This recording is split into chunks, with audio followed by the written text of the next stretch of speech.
মসজিদের secretary cigarette খায় মাসে 10,000 টাকা। সেক্রেটারি সিগারেট খায় 10,000, মসজিদের ইমাম সাহেবের ভাত খাতিও 10,000 লাগে না, তারে বেতন দেয়। ও আছে হুজুর, একটা ব্যবস্থা আছে। কি ব্যবস্থা? আপনাদের মসজিদের ইমাম সাহেবের বেতন 5,000। নিজের স্বার্থে যখন কম পড়ে সেই সময় হুজুররা খারাপ হয়ে যায়, আর যখন স্বার্থ আমাকে দেয় হুজুররা, সেই সময় হুজুররা খুব ভালো। চোখের সামনে দেখলাম তো অনেক কিছু। মুসলমান যখন আলেমদেরকে খাটো করে রাখবে, দেখবেন বাস্তবে জগতে এই বাংলার জমিনে দেখেন কত ডিপার্টমেন্টে চাকরি চলতেছে, ছোট থেকে ছোট একটা পদ, তারও কি পরিমাণ বেতন। স্কুলের একটা নাইট গার্ড, স্কুলের একটা চা গই দিয়ে একটা বয়, তার বেতনে 15-20,000 25,000 টাকা। আপনাদের মসজিদের ইমাম সাহেবের বেতন 25,000 টাকা, 30, হ্যাঁ কত? 5,000, কয় হাজার? 8,000। 8,000 টাকায় আপনারা যারা প্রযুক্তিকে বিশ্বাস করেন আর আমল করেন, তারা তো মোটামুটি কন্ট্রোলে থাকেন, ছেলে হোক মেয়ে হোক, একটা অথবা দুটিয়া। আর হুজুররা তো ওগুলো ভারী একটা মূল্যায়ন করে না, কাছে কাছে হুজুরকে তো আলহামদুলিল্লাহ আল্লাহ দিতেই তালে থাকে। 7টা 8টা 10টা ছেলে মেয়ে, 5-6টা 3-4টা ছেলে মেয়ে, 4টে 5টা 6টা ছেলে মেয়ে নিয়ে 8,000 টাকা বেঁচে থাকা তো দূরের কথা, এক তো মরাও সম্ভব না। সব কয়জন যদি একদিন মারা যায়, 8,000 টাকায় ওদের কাফন দাফন হবে? বাস কিনা, কাফনের কাপড়, সাবান সুটা কিনে টিনে 6 জনের মাটিও দিয়ে সত্যি পারবে, বেঁচে থাকা তো দূরের কথা। মসজিদের সেক্রেটারি সিগারেট খায় মাসে 10,000 টাকা। সেক্রেটারি সিগারেট খায় 10,000, মসজিদের ইমাম সাহেবের ভাত খাতিও 10,000 লাগে না, তারে বেতন দেয়। ও আছে হুজুর, একটা ব্যবস্থা আছে। কি ব্যবস্থা? কয় যে বিয়েতে পয়সা পায় না। কি বিয়ে? কয় মহল্লার বিয়ে হলে, সে মহল্লার বিয়েও বাদ হয়ে গেছে, তা যে কোর্টে হওয়া শুরু হয়ে গেছে। হুজুরকে কবা হচ্ছে বিয়ের 20টাও বাদ, তাও ছুটি গেছে। মিলাদ টিলাদ আছে না, মিলাদের পয়সা নিতে তো নিষেধ করে দিছি আমরা। হজের মাঠে বলে দিছি, সোয়াবের নিয়তে মিলাদ দিয়া, সোয়াবের নিয়তে দোয়া অনুষ্ঠান করাইয়া হুজুরকে টাকা দিলে আপনার কোনো সোয়াব হবে না। সোয়াবের নিয়তে খতম পড়াইয়া আপনি পয়সা দিলে আপনি সোয়াব পাবেন না। আপনার মাইয়াত মরহুম মুর্দাগানদের জন্য হুজুরকে দিয়ে কোরআন শরীফ পড়াবেন। রমজান মাস আসতেছে, হুজুররা তো অনেকে রেডি আছে যে খতম পড়ে ভালো পয়সা পাবো, কিন্তু সর্বনাশ এটা করে দিয়ে গেলাম নাকি তাল্লাই জানা। হুজুরকে আয়ের উচ্চবন ধরিয়ে দিয়ে গেলাম। ভালো করে মনে রাখবেন, হারাম খাবেন না, কোনো ভাবেও লাভ হবে না। খতমে কোরআন সোয়াবের নিয়তে পড়ে, হ্যাঁ খতমে কোরআন, জালালি খতম, এগুলো যদি দুনিয়ার কোনো বিপদ আপদ থেকে উদ্ধারের জন্য হয়, তাহলে আপনি নিতে পারবেন টাকা। অসুস্থ হয়ে পড়ছে রোগী, ভালো হয় না, মন্দ হয় না, কোনো দিক যায় না, তাকে সেবা শুশ্রূষার জন্য জালালি খতম, দোয়াইনিস খতম পড়াইছেন, কোরআন শরীফ খতম পড়াইছেন, এ জায়গায় কন্ট্যাক্ট করে টাকা নেই। এটা চিকিৎসা, এটা সোয়াবের জন্য পড়ে নাই, এটা চিকিৎসার জন্য, রোগ থেকে বাঁচার জন্য, বিপদ থেকে উদ্ধারের জন্য। কিন্তু আব্বা মারা গেছে, 1 খতম কোরআন শরীফ পড়ে দেন, মা মারা গেছে 2 খতম কোরআন শরীফ পড়ে দেন। নেকির আশায় যদি কোরআন শরীফ খতম পড়ান বা যে কোনো খতম পড়ান, এর বিনিময়ে নেওয়া যাবে না, দোয়া মিলাদ করে পয়সা নেওয়া যাবে না, এতেও পয়সা বন্ধ করে দিলাম। তাহলে হুজুররা বাঁচবে 8,000 টাকা দিয়ে। দুনিয়ায় সবচেয়ে পিছিয়ে রাখছে ওলামায়ে কেরাম। আমি দাবি করবো, এদিক তাকান, বাস্তব যদি হয় সাক্ষী দিবেন। আপনাদের যারা সাধারণ পাবলিক আছেন, আমি চেহারা দেখে বুঝি, যে যার ব্যবসা করে সে তার মাল দেখলি চেনে। আমি এই ব্যবসায়ী করে জীবন করে, চেহারা দেখলে টের পাই। কারে জিজ্ঞেস করলে আপনি ফেল করবেন আমি জানি। সূরা ফাতিহা শুদ্ধ করে পড়তে পারবেন না সাধারণ পাবলিক যারা মাদ্রাসায় পড়েন নাই, এরকম পাবলিক যারা নামাজ পড়তেছেন, 100% ওভার শিওর আপনি সূরা ফাতিহা শুদ্ধ করে বলতে পারবেন না। আর নামাজ ভাঙার কারণ 19টে। কয়টা বলেন? কয়টা? 1 নম্বরটা কি? নামাজে অশুদ্ধ পড়া। নামাজে অশুদ্ধ পড়া। তো নফল নামাজে অশুদ্ধ পড়লে নফল হয় না, সুন্নতে অশুদ্ধ পড়লে হয় না, ওয়াজিবে অশুদ্ধ পড়লে নামাজ হয় না, ফরজ নামাজ অশুদ্ধ পড়লে হয় না। আপনার কিরাত দিয়ে আপনি যে নামাজ পড়তেছেন, আল্লাহর কসম, তার 99 নামের কসম দিয়ে বলি, আপনার ওই অশুদ্ধ কিরাতের নামাজ দিয়ে 1 মিনিটও জান্নাতে যেতে পারবেন না। আপনার নামাজ আমল নামায় লিখতেছেই না, আপনার কোনো নামাজই হচ্ছে না। আপনি না পড়লে না পড়তে পারেন, তাতে কিছু আসে যায় না। বলবেন যে হুজুর এভাবে কড়াকড়ি বলে দিলি তো, যাও একটু ভরতাম, তাও পড়বে না। না পড়েন, না পড়েন, আমার কি? আপনি না পড়লে আমার কি? আপনি না পড়লে আল্লাহর কি? আপনি নামাজ না পড়লে আল্লাহ রসুলের কি? ধর্মের কি? ইসলামের কি? ধুলাই খাবেন আপনি। আপনাকে বাঁচার জন্য সিদ্ধান্ত ওঠা না যে হ্যাঁ ভুল পড়লি যদি হয় না, তা শীতকালে ঠান্ডা পানি দেওয়া যাবে না, এত কষ্ট হয়ে বেড়াবো কা, তার সাথে বাদ দিয়ে দিলাম। দেন সময় মতো একা করতে নামাজের জন্য 230 কোটি 40 লক্ষ বছর জাহান্নামে পড়বেন। রেডি হয়ে যান যদি পোড়া খাইতে পারে। এখন আপনার বাঁচার একটা উপায় আমরা উলামায়ে কিরামরা হানাফি মাযহাবের মাসালা অনুযায়ী আমরা বলি, সেটা হলো মান কানা ফি সালাতি ইমামুন ওয়া কিরাতুল ইমাম লাহু কিরাতুন, যার নামাজে ইমাম আছে ইমামের কিরাতি তার কিরাত, ওই লোকটার কিরাত পড়া লাগে না। কমপক্ষে ফরজ নামাজের কিরাতের বিপদ থেকে বাইচা গেলেন যদি ইমামের পিছনে নামাজ পড়েন। ইমাম সাহেবের কিরাত শুদ্ধ কিরাত দিয়ে নামাজ পড়াইছে, আপনি ইমামের পিছনে নামাজ পড়ছেন, আরে ইমাম যদি ভুলও পড়ায় তবু আপনার মায়ের নাই, আপনি পেয়ে যাবেন শুদ্ধ নামাজের সওয়াব। আপনি এখানে কিরাতের বিপদ থেকে বেঁচে গেলেন। কার কাঁধে ভর দিয়ে? ইমামের কাঁধে ভর দিয়ে। ইমাম সাহেব ৮,০০০ টাকা বেতন দিয়েছেন, সেই ইমাম সাহেব মহল্লার ১০০ মানুষকে শুদ্ধ নামাজ পড়াইয়া প্রত্যেক একা ওয়াক্তের বিনিময়ে ২৩০ কোটি ৪০ লক্ষ বছর জাহান্নাম থেকে বাঁচাই দিচ্ছে। ২৩০ কোটি ৪০ লক্ষ বছর জাহান্নাম প্রত্যেক একা ওয়াক্ত নামাজের কারণে আপনাকে বাঁচাই দিচ্ছে। সেই ইমাম সাহেব আপনাকে এত বড় উপকার করতেছে, ওই ইমামের বেতন কেমন হওয়া দরকার? বাংলাদেশের সরকারি প্রতিষ্ঠানে সবচাইতে বেশি বেতন পায় যে প্রেসিডেন্ট, সবচাইতে বেশি যে বেতন পায়, তার চাইতে ১ টাকা বেশি হলেও বাংলাদেশের প্রত্যেকটা মসজিদের ইমামের বেতন হওয়া উচিত। কিন্তু ইমামের বেতন আরো দেবে না, আমরা বাইরে উঠতেছি না, হুজুরে কও ২০০০ টাকা কম দেবো, যদি থায় থাকলো না থাকলে তো চলে যেতে কও, পারলাম না। কত সহজ করে দিয়েছে আল্লাহ, ইউরিদুল্লাহু বিকুমুল ইউসরা ওয়া লা ইউরিদু বিকুমুল উসর। আল্লাহ পাক সহজ পথ অবলম্বন করেছে, কঠিন কে পথ অবলম্বন করে নাই। খেয়াল করেন, আমরা ইমামের পিছনে নামাজ পড়লে আমাদের পড়া লাগতেছে না, বেঁচে গেলাম না মহাবিপদ থেকে, বেঁচে গেলাম। কত উপকার করছি। রমজান মাসে যদি আল্লাহ পাক বলতেন, নবী পাক বলতেন যে প্রত্যেকের যার যার এক এক খতম কুরআন শরীফ তার তার নিজের তিলাওয়াত করতে হবে তারাবির মধ্যে। খেয়াল করেন নাই? প্রত্যেকটা যদি বলা হতো যার যার ৩০ পারা কুরআন শরীফ মুখস্থ করে যার যার তারাবি সেই ভর্তি হবে, কয়সা সাফারতাম। ইমাম সাহেব রমজানে তারাবি পড়াইয়া আমারে কত মোটা নেকি দিচ্ছে। এমনি রমজানে ১ খতম কোরআন শরীফ তিলাওয়াত করলে সর্বনিম্ন নামাজ ছাড়া সর্বনিম্ন ৭০ খতম কোরআন শরীফের সওয়াব পাবেন। নামাজের মধ্যে পড়লে একে আবার আপনি ১০০ দিয়ে গুণ দেন, ৭০ খতম এমনি পড়লে ৭০০ খতমের নেকি পাবেন আপনি নামাজের মধ্যে পড়লে। ৭০০ খতম, ৭,০০০ খতমে কুরআনের নেকি, কুরআনের নেকি ইমাম সাহেব তারাবির নামাজের মাধ্যমে আপনাকে দিয়ে দিচ্ছে। আপনি চুপ করে দাঁড়াইয়া শুধু তিলাওয়াত চুপ শুনে ইমামের পিছনে নামাজ পড়ে আসবেন, রমজানের শেষে আপনি আলহামদুলিল্লাহ ৭,০০০ খতমে কুরআনের নেকি নিয়ে বাড়ি চলে যাবেন। এত বড় উপকার করলে ইমাম সাহেব, সেই ইমাম সাহেবের ২টা টাকা দিতে যে কত ফতোয়া, কত ফতোয়া। মাহফিলের টাকা চাইলে ফতোয়া, ওয়াজের টাকা চাইলে ফতোয়া দেয়, মসজিদের টাকা চাইলে ফতোয়া, ইমাম সাহেবের বেতন চাইলে ফতোয়া, তারাবির টাকা চাইলে ফতোয়া, জারি যাত্রা, করসা, গাজীর গান, গুনো যাত্রা, দুনিয়ার আকাম কুকাম, কনসার্ট মনসার্ট, কত কত ক্রীড়া প্রতিযোগিতা করতেছে, স্পোর্টস করতেছে, সে জায়গায় টাকা দেওয়ার ব্যাপারে কোনো ফতোয়া না, সে জায়গায় অবাধে টাকা দিচ্ছে আনন্দের সাথে। সব যত মাইল সব হুজুরকে পড়ায় নিয়ে ফেলাও, কোন জায়গা হুজুরকে উঠতে দেবে না, আলেম ওলামার মতো কথাই বলতে দেবে না। মসজিদে কথা বলতে গেলে হুজুর রাজনীতিবাদ দিয়ে কথা বলবেন। আরে মিয়া, মসজিদ রাজনীতি। বিশ্বনবী সাল্লাল্লাহু আলাইহি ওয়াসাল্লাম মসজিদে নববীকে বানাইছিলেন সংসদ ভবন, হুজুরের জেলখানা মসজিদে নববী, হুজুরের সংসদ ভবন মসজিদে নববী, ওখানে বসে নবী পাক রাজনীতি করেছেন। আমাদের যে পচা রাজনীতি, এই যে মসজিদে চলবে না, কিন্তু মসজিদে কোরআনের রাজনীতি আলোচনার কেন্দ্রবিন্দু হবে মসজিদ। কতক্ষণ ঠিক কি ঠিক না? আপনি আওয়ামী লীগ করেন, আসেন কোরআন হাদিসের রাজনীতি নিয়ে মসজিদের মধ্যে করেন। আপনি বিএনপি করেন, আসেন কোরআন হাদিসের রাজনীতির আলোচনা মসজিদে বসে করেন, আপনাকে সে অনুমতি আছে। জাতীয় পার্টি করেন, কোরআন হাদিসের রাজনীতির আলোচনা আনেন মসজিদের মধ্যে করেন। আমাকে ও জায়গা কথা বলাই যাবে না। আল্লাহু আকবার, আল্লাহ হেফাজত করুক, বলেন আমিন। যখন মুসলমান আলেমদেরকে সহ্য করতে পারবে না, ক্রিটিসাইজ করবে, খাটো করে জানবে। কোন আলেম যদি চেয়ারম্যানটি দাঁড়ায়, হুজুর গেবার নু চড়ছে টোন মারিয়ে খায়, বেশ কি ঠেলায় টিয়া যায় না, কে টোন মারা না। বাংলাদেশের চরমনের হুজুরের দলের থেকে ১২ জন চেয়ারম্যান হয়েছে গত নির্বাচনে।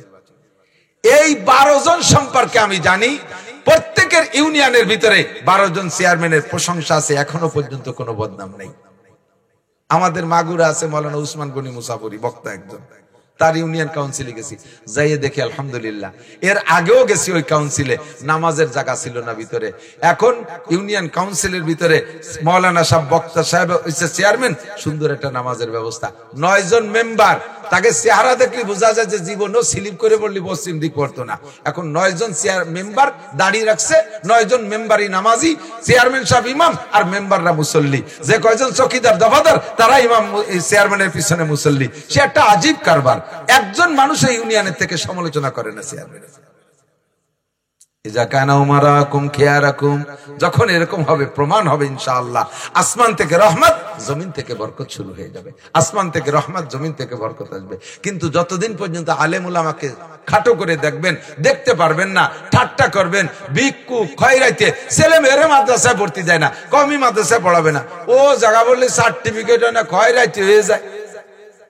থ্যাংক ইউ, আপনাকে অসংখ্য ধন্যবাদ। এদিক থেকে যারা আমাদেরকে ভিক্ষুক বলবেন আর খয়রাইতে বলবেন, আমি তাকে কপালে একটা চুমো দেই। আপনাকে অনুরোধ থাকলো, কিয়ামতের ময়দানে যাই আল্লাহর সামনে বলবেন, আল্লাহ হুজুররা ভিক্ষা করে খাইতে, এই কথাটা একটু বলবেন, বলবেন তো ইনশাআল্লাহ? যদি আপনি বলেন আল্লাহর সামনে মহব্বতের সাথে, তাহলে আমি যদি কথা কই না। পশ্চিম কৃষ্টপুর জামে মসজিদ ও প্রবাসীদের উদ্যোগে আয়োজিত 16তম বার্ষিক ওয়াজ মাহফিল। মাহফিলের সম্মানিত সভাপতি দাওয়াতি উলামায়ে কেরাম, এই অঞ্চলের অন্যান্য উলামায়ে কেরাম, মসজিদ দ্বয়ের ইমাম দ্বয়, অন্যান্য মসজিদ থেকে আগত আয়েম্মায়ে মাসাজিদ, প্রাণপ্রিয় দেশবাসী, অত্যন্ত দামি মাসের শেষ প্রান্তে চলে আসছি। সর্বশ্রেষ্ঠ দামি মাস শাহরুল্লাহি রমাদান, আল্লাহর পক্ষ থেকে আমাদের জন্য বড় রহমতের মাস রমজান মাস অতি নিকটে। দামি মাসের শেষ দিকে এসে দামি প্রোগ্রাম, সময়ও বড় মূল্যবান, মাগরিবের পরের সময়। এই অঞ্চলের অনেক মানুষের মধ্য থেকে বাছাই ছাঁটাই করে আল্লাহ পাক রব্বুল আলামিন ভালোবেসে মহব্বত করে সাময়িক জান্নাতের বাগানে বসার মতো যোগ্য মনে করে আমাদেরকে ডেকে নিয়ে আসছেন। রব্বুল আলামিনের এই সঠিক সুন্দর নির্বাচনের উপরে আমরা নির্বাচিত হতে পেরে শুকর আদায় করি আলহামদুলিল্লাহ। কাম মিন ফিয়াতিন কলিলাতিন গালাবাত ফিয়াতান কাসীরাতাম বিইজনিল্লাহ। ওই মনে আরেকটা মাহফিলের আওয়াজ শোনা যাচ্ছে। একই রাজুরের ভিতরে মনে হয় 4টে 5টা 6টা মাহফিল চলতেছে আজকেই। তো মাশাআল্লাহ আলহামদুলিল্লাহ, একসময় খুব বেশি গানের আওয়াজ শোনা যেত, এখন মাহফিলের আওয়াজ তার চাইতে অনেক বেশি শোনা যাচ্ছে। এটা একটা ভালো লক্ষণ বলি আলহামদুলিল্লাহ। এক সময় আওয়াজে মানুষ পাইতাম না, গানের ময়দানে খুব মানুষ দেখা যেত। আমরা বক্তারা স্টেজে এসে লম্বা একটা শ্বাস ছেড়ে বলতাম, মানুষের কপাল পড়ছে, গানের ময়দানে মানুষ বেশি, ওয়াজের ময়দানে মানুষ কম। তো আলহামদুলিল্লাহ এখন সেই সম্পূর্ণ উল্টে গেছে, গান হয়ই না, ময়দান তো দূরের কথা। তো শ্রোতা নির্দিষ্ট বিভিন্ন পয়েন্টে ভাগ হয়ে যাওয়ার কারণে একটু কম আসছেন, কোনো সমস্যা নেই। আল্লাহ পাক বলেন, অনেক সময় স্বল্প সংখ্যক মানুষ অধিক সংখ্যক মানুষের উপরে বিজয় লাভ করে। বাস্তব তার ইতিহাস আমরা পিছনের দিকে একটু তাকাইলে দেখতে পারবো। বদরের যুদ্ধ, এটা দিয়ে আমরা শুরু করি আলোচনা।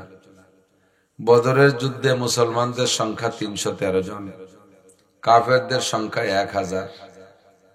মুসলমানদের হাতিয়ার একেবারে কম, ঘোড়া মাত্র 3টা, তরবারিও মাত্র 3খানি।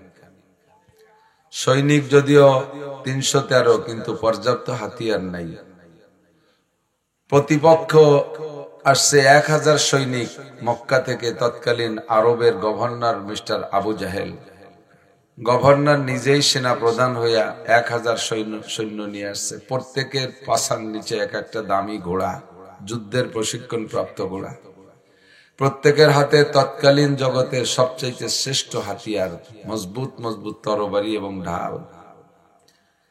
1000-এর জন্য 1000 ঘোড়া, আর মাল বহন করার জন্য 500 উট। এই 500 উট ভরে মাল নিয়ে আসছে। যুদ্ধ যে কয়দিন লাগে করবে সেই পরিমাণ আসবাবপত্র নিয়ে আসছে।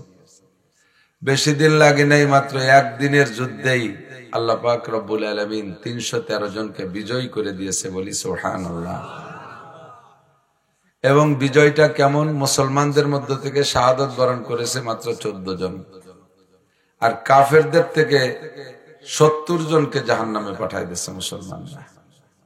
তার ভিতরে সেই বড় বড় কয়টাও পড়ে গেছে, আবু জাহেল, আবু লাহাব, উতবা, সাইবা, এরা সব পড়ে গেছে। 70 জনকে আবার বান্ধিয়া পেট মুড়াই দিয়ে নিয়েও আসছে। বাকি যে কয়জন ছিল পরনের কাপড় ছাড়া কিছু নিতে পারে নাই, সব ফেলাইতে দৌড়ই সারিয়ে। তো বাস্তব এটাই যে আল্লাহর রহমত যদি শামিলে হাল হয়, আমাদের উপরে রহমত থাকে, তাহলে লোক বেশি লাগবে না, অল্প কয়েকজন মানুষের উপরে আল্লাহর খাস রহমত নাজিল হতে পারে, তাতেই বিজয় লাভ করতে পারে। 1 লক্ষ মানুষ আমার মাঠে বয়ান শুনলো, একটা মানুষ অন্তর দিয়ে শুনলো না, কথা নিল না, বাড়ি আমলে আনলো না, এই 1 লক্ষ মানুষ উপস্থিত হওয়ার কোনো ভ্যালু নাই। যে কয়েকজন আসছেন অল্প কয়েকজন, এই কয়েকজন মানুষ যদি যে কটা কথা বলবো আমরা আজকে ওলামায়ে কেরাম, সে কথাগুলো যদি আমলে আনেন, তাহলে ছোট্ট মাহফিল লক্ষ মানুষের মাহফিলের চাইতে আল্লাহর কাছে বেশি দাবি হতে পারে।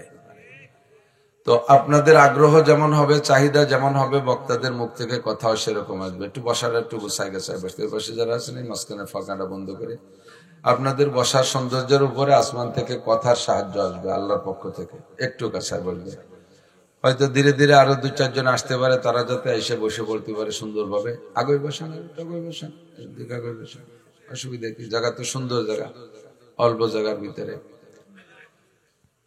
আল্লাহু আকবার। খেয়াল করি,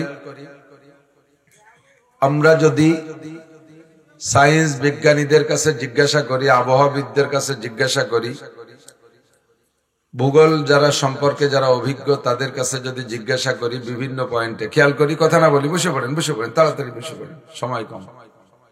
যে ঘূর্ণিঝড় হয় কেন, আবহাওয়াবিদদের কাছে জিজ্ঞেস করি, তারা সায়েন্স পড়ে আবহাওয়া সম্পর্কে অভিজ্ঞতা অর্জন করছে। ঘূর্ণিঝড় হয় কেন? তখন তারা তাদের যুক্তি দিয়া, সায়েন্স দিয়া বলবে, সাগরের ভিতরে জলবায়ু উত্তপ্ত হয়ে একটা পাকের সৃষ্টি হয়, এই পাকের কারণে ওখান থেকে ঘূর্ণিঝড় হয়, আর ওইটা ঘুরতে ঘুরতে ঘুরতে ঘুরতে উপরে চলে আসে। এবার যদি জিজ্ঞেস করি ভূমিকম্প হয় কেন, তাহলে ভূমিকম্পের কারণ বলবে মাটির নিচ থেকে, জমিনের নিচের থেকে পানি সরে যায়, জায়গা ফাঁকা হয়ে যায়, এরপরে ওখানে বসে পড়ে, এর নাম ভূমিকম্প। এটা তো আমরা বুঝি। সূর্য গ্রহণ লাগে কেন, তাদের যুক্তিতে বলবে যে চন্দ্র, সূর্য, পৃথিবী এভাবে ঘুরতে ঘুরতে ঘুরতে ঘুরতে হঠাৎ করে সূর্য আর পৃথিবীর আড়ালে পড়ে যায় চাঁদ, তখন দুনিয়ায় দেখা যায় না, এর নাম সূর্যগ্রহণ। এটা হলো সূর্যগ্রহণের বাস্তব। ওই পোলাপান দেখছেন কেমন, তো বোঝো না যে জায়গায় করা যায় না। চন্দ্রগ্রহণ হয় কেন, সূর্য, চন্দ্র, পৃথিবী ঘুরে ঘুরতে ঘুরতে যখন চন্দ্র, সূর্য পৃথিবীর আড়ালে পড়ে যায়, তখন সূর্যের আলোটা চাঁদের উপরে পড়ে না, তখন অন্ধকার হয়ে যায়, তার নাম হলো চন্দ্রগ্রহণ। এভাবে এক একটা করে যুক্তি দিয়ে বোঝায়। বাকি আমার প্রস্তাব হলো, আমার দাবি হলো যে সাগরের ভিতরে জলবায়ু উত্তপ্ত হইয়া পাকের সৃষ্টি হয়। আমরা দেখি সারা পৃথিবীতে পানির গতি দক্ষিণ দিক, উত্তর থেকে দক্ষিণে যায় না পানি, সব পানির গতি দক্ষিণ দিক। তো সাগরের ভিতরে জলবায়ু উত্তপ্ত হয়ে যে পাকের সৃষ্টি হবে, এটা দক্ষিণ দিক চলে যাক, আমাকে দিক আসে কে, উপরে আসে কে, ঘুরতে ঘুরতে ওই দিক চলে যাক। তখন মুজাহিদে আজম আল্লামা শামসুল হক ফরিদপুরি সদস্য হুজুর রহমাতুল্লাহ আলাইহি ছোট্ট একটা বই লেখছে, মনে হয় 10 থেকে 15 পৃষ্ঠা হবে। বইটা ছোট, এতটুকু, সব দিক দিয়ে ছোট ছোট, 6 ইঞ্চি হতে পারে, বেশির বেশি। এর উপরে হুজুর নামই দিয়েছে প্রলয়ঙ্কারী ঘূর্ণিঝড়ের কারণ কি, দুনিয়া ধ্বংসকারী ঘূর্ণিঝড়ের কারণ কি, আমাদের করোনা হলো বিশ্বব্যাপী, করোনার কারণ কি, এক এক এলাকায় বন্যায় তলায় যায়, এর কারণ কি, বিশ্বব্যাপী এখন মানুষের ভিতরে দ্বন্দ্ব, কলহ, যুদ্ধ বিগ্রহ চলতেছে, কোথাও শান্তি নেই। শুধু বাংলাদেশের রাজনৈতিক প্রেক্ষাপট নষ্ট হয়ে গেছে তা না, সারা পৃথিবী জুড়ে চলতেছে ঝামেলা, এর কারণ কি? এই যে কারণগুলো খুঁজে যদি সেখানে চিকিৎসা দেওয়া যায়, তাহলে মানুষ সুস্থ হবে সহজে। ঘরের চুলায়, রান্নাঘরের চুলায় আগুন জ্বালাইছে কোনো মহিলা, রান্না বান্না করছে, রান্নার শেষে যাইয়া অনভিজ্ঞ মহিলা তো আর মাত্র 2-3 মিনিট জাল দিলেই তরকারিটা হয়ে যেত, কিন্তু সেই অল্প পরিমাণের লাকড়ি হাতের মাথায় না পাইয়া 6-7 হাত লম্বা একটা বাঁশ ঢুকিয়ে দিয়েছে। বাঁশে যখন আগুন ধরিয়ে গেছে তো জ্বলতে চালে আছে, বাঁশের শেষ পর্যন্ত যদি জ্বালায় তাহলে তরকারি তো থাকবেই না, কড়াইতে আগুন ধরে যাবে। পরিমাণ মতো রান্না হয়ে যাওয়ার পরে কড়াইটা নামায় ফেলতে হবে, কিন্তু সাথে সাথে চুলোর আগুনও নিভে আসতে হবে। বাঁশের মাথায় ধাউ ধাউ করে আগুন জ্বলতেছে, কড়াই সরাই ফেলাইছে, যদি কড়াই সরাই ফেলে ওই বরফের আগুন উপরে উঠে যাবে। বাঁশের এক মাথা রয়েছে বেড়ার সাথে, আর এক মাথা চুলোর ভিতরে, কড়াইটা নিয়ে যদি ঘরে চলে আসে তাহলে ওই বাঁশ ভাইয়া আগুন যায় রান্না করে আগুন লেগে যাবে, এরপরে বড় ঘর, এরপরে পাড়া ধরে জ্বলে যাবে। তাহলে আগুন নিভে আসতে হবে না? আগুন নিভানোর দুইটা পদ্ধতি, একটা হলো কড়াইটারে সরাইয়া দম করে চুলোর ভিতর দিয়ে পানি ঢেলে দেওয়া, বালতি ধরে পানি মেরে দিলি আগুন তাৎক্ষণিক নিভে যাবে। কিন্তু এভাবে পানি যদি উপর দিয়ে মেরে দেয় তাহলে ওই আগুন অনেক সময় দম করে উঠে সাইটাই সহ যে পানি ঢালছে তার মুখের উপর আক্রমণ করে, আঘাত করতে পারে, তবে তাৎক্ষণিক ভাবে আগুন নিভবে। কিন্তু বাঁশটা যদি চুলার মধ্যে থাকে, কথা যুক্তিটা বুঝতে হবে আপনাকে, বাঁশটা যদি চুলার ভিতরে একমুখ থাকে তাৎক্ষণিক ভাবে বালতি দিয়ে পানি মেরে দিলে আগুন নিভলেও চুলার ভিতরে কিছু না কিছু আগুনের কিছু না কিছু রেস্ট থেকে যায়। আপনি ঘরে চলে আসার পরে আস্তে আস্তে আস্তে আস্তে যে পানি ঢেলে দিছিলেন সেই পানি শুকানোর পরে আবার যে আগুন ভিতরে আছে পাঁচটা শুকাইয়া ধীরে ধীরে ধীরে ধীরে আবার আগুন জ্বলে বসতে পারে।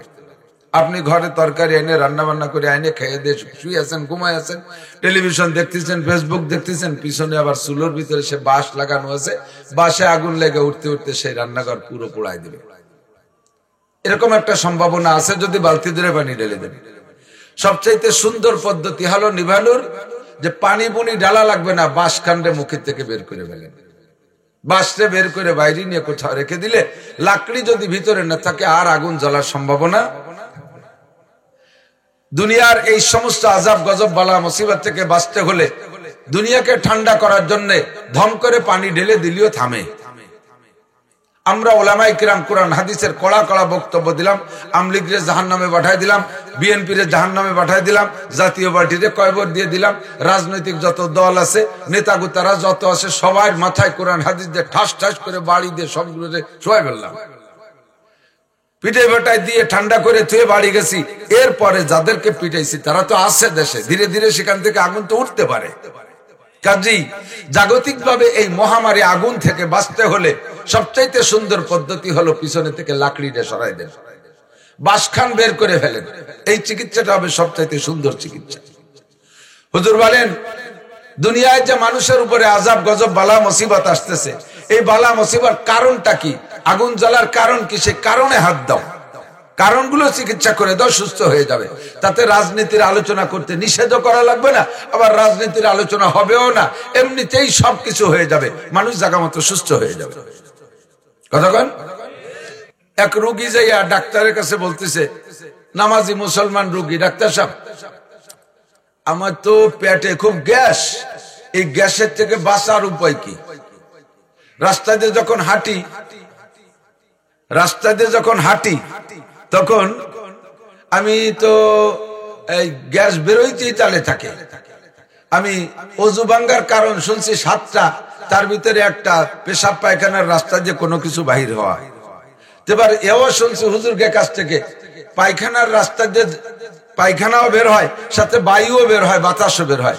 পায়খানার রাস্তা দিয়ে বাতাস বের হলে অজু ছুটে যায়, কিন্তু বাতাস বের হয়েছে এটা বোঝার আলামত হাদিসে আছে, ইম্মা সওত ওয়া ইম্মা রিহ, ওই আওয়াজ হবে নয় দুর্গন্ধ হবে, ওই আওয়াজ হবে নয় দুর্গন্ধ হবে। আওয়াজও হয় না আমার, দুর্গন্ধও হয় না, আওয়াজও হয় না, দুর্গন্ধ হয় না, আবার পেটে গ্যাস হয়। এখন কি করা যেতে পারে? তো ডাক্তারের ওখানে যাইও ওই লোকটা 2-3 মারি দিয়েছে।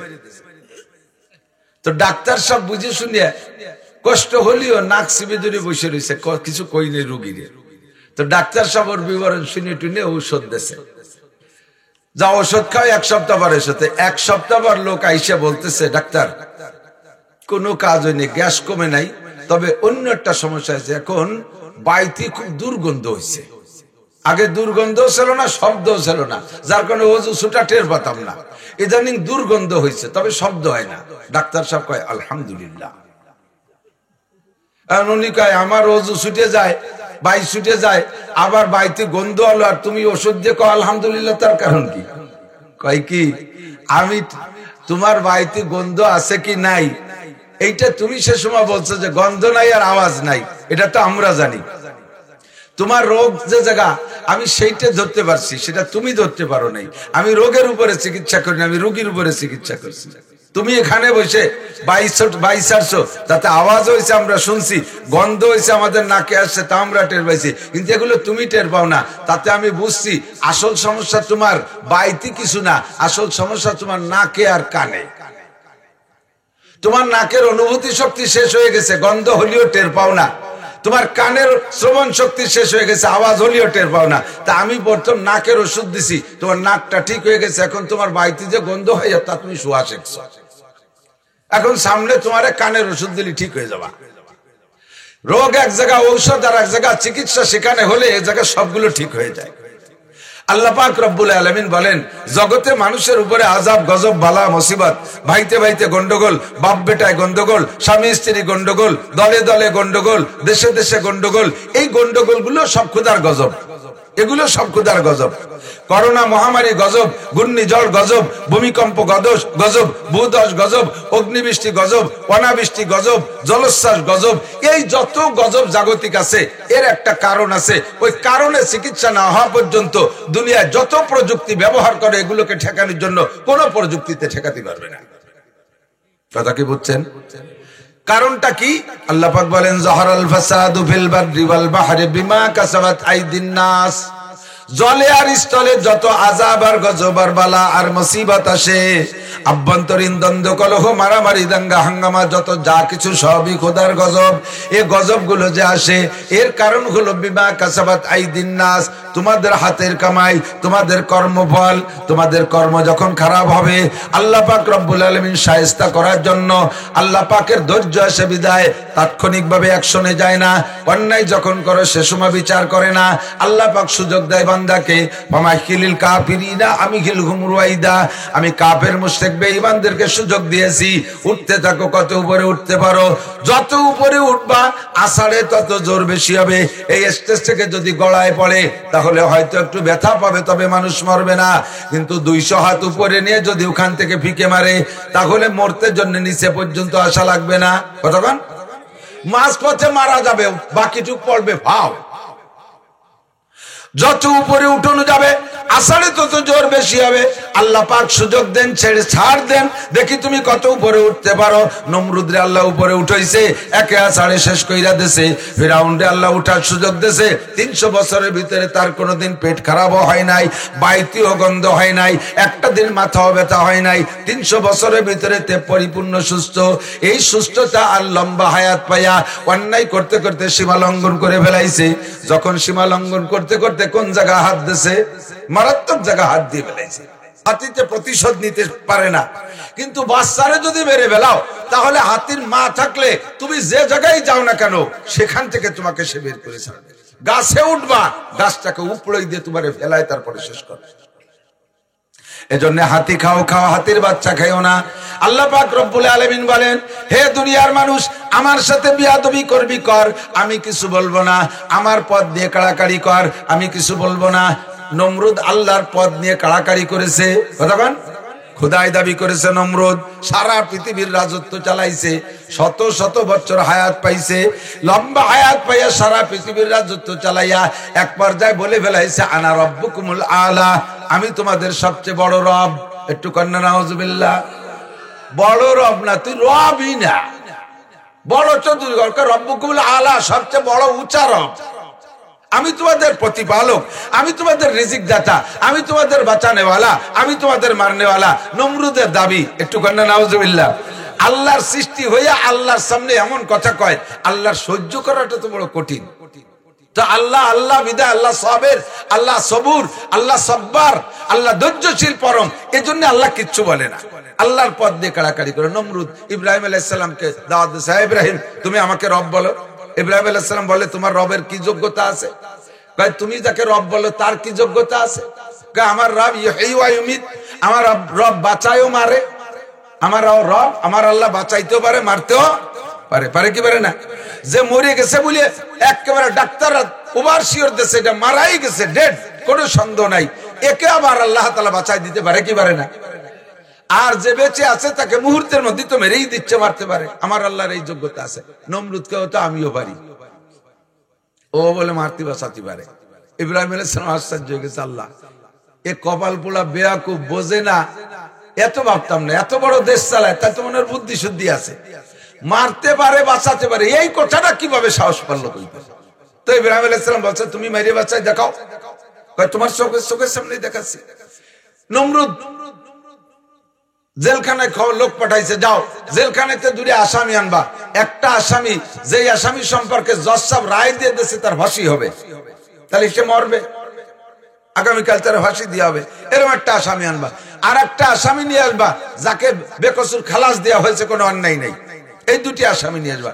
এমন দুটি আসামি আইনা কাগজপত্র দেখা ইব্রাহিম আলাইহিস সালামকে বলছে, দেখছো এই আসামিটাকে কালকে ফাঁসি দেওয়া হবে, এটা মরবে, আর এই আসামিটাকে কালকে বেকসুর খালাস দেওয়া হবে, এটা বাঁচবে, ঠিক আছে দেখছো? বলে জি, তাহলে যেটা আগামীকাল মরবে ফাঁসি দেওয়া হবে ওরে আমি খালাস করে দেবো, যাও তুমি মরবা না, তুমি চলে যাও। আর যাকে স্থায়ী ভাবে বেকসুর খালাস করে দেওয়া হবে তারে কয় যে এডেরে ধরে ফাঁসি দিয়ে দাও, দেখছো যে বাঁচবে তারে মারিয়ে দিলাম, যে মরবে তারে বাঁচাই দিলাম। ইব্রাহিম আলাইহিস সালাম কয়, আল্লাহ এত বড় দামড়া যে বাঁচা মরা বোঝে না, এর সাথে আমি কি দিয়ে ঝগড়া করবো? তো ইব্রাহিম আলাইহিস সালাম বলতে, আচ্ছা ঠিক আছে, তোদের জন্য এভাবে বুঝতে পারলাম না, ইন্নাল্লাহ ইয়াতি বিশ-শামসি মিনাল মাশরিক ফাতি বিহা মিনাল মাগরিব, আমার আল্লাহ তাআলা জীবন ভরে সূর্য উদয় করে পূর্বাকাশ থেকে পশ্চিমে ডুবায়, তাই তুই পারলি একটু পশ্চিম পেছতে উঠে যান। এই মুহূর্তে আমরা ছোট মোটো বাঙালি, আমাকে যেটুক বুদ্ধি আছে, আমরা এই যে কি বলতাম, আমরা হলেও বলতাম, আল্লাহ না করুক নাউজুবিল্লাহ, আমরা হলেও বলতাম যে এতদিন পূব পেছতে আমি উঠেছি, তোমার আল্লাহ পারলি পশ্চিম পেছতে আনো, এই করতাম না? যদি নাউজুবিল্লাহ আমরা ওই পদে যাইতাম, ওই দাবিতে দাবিদার হইতাম, তাহলে আমরা এই বলতাম যে আমি উঠেছি একদিন পূব দিক দিয়ে, তোর আল্লাহ পারলি পশ্চিম দিক দিয়ে আনো।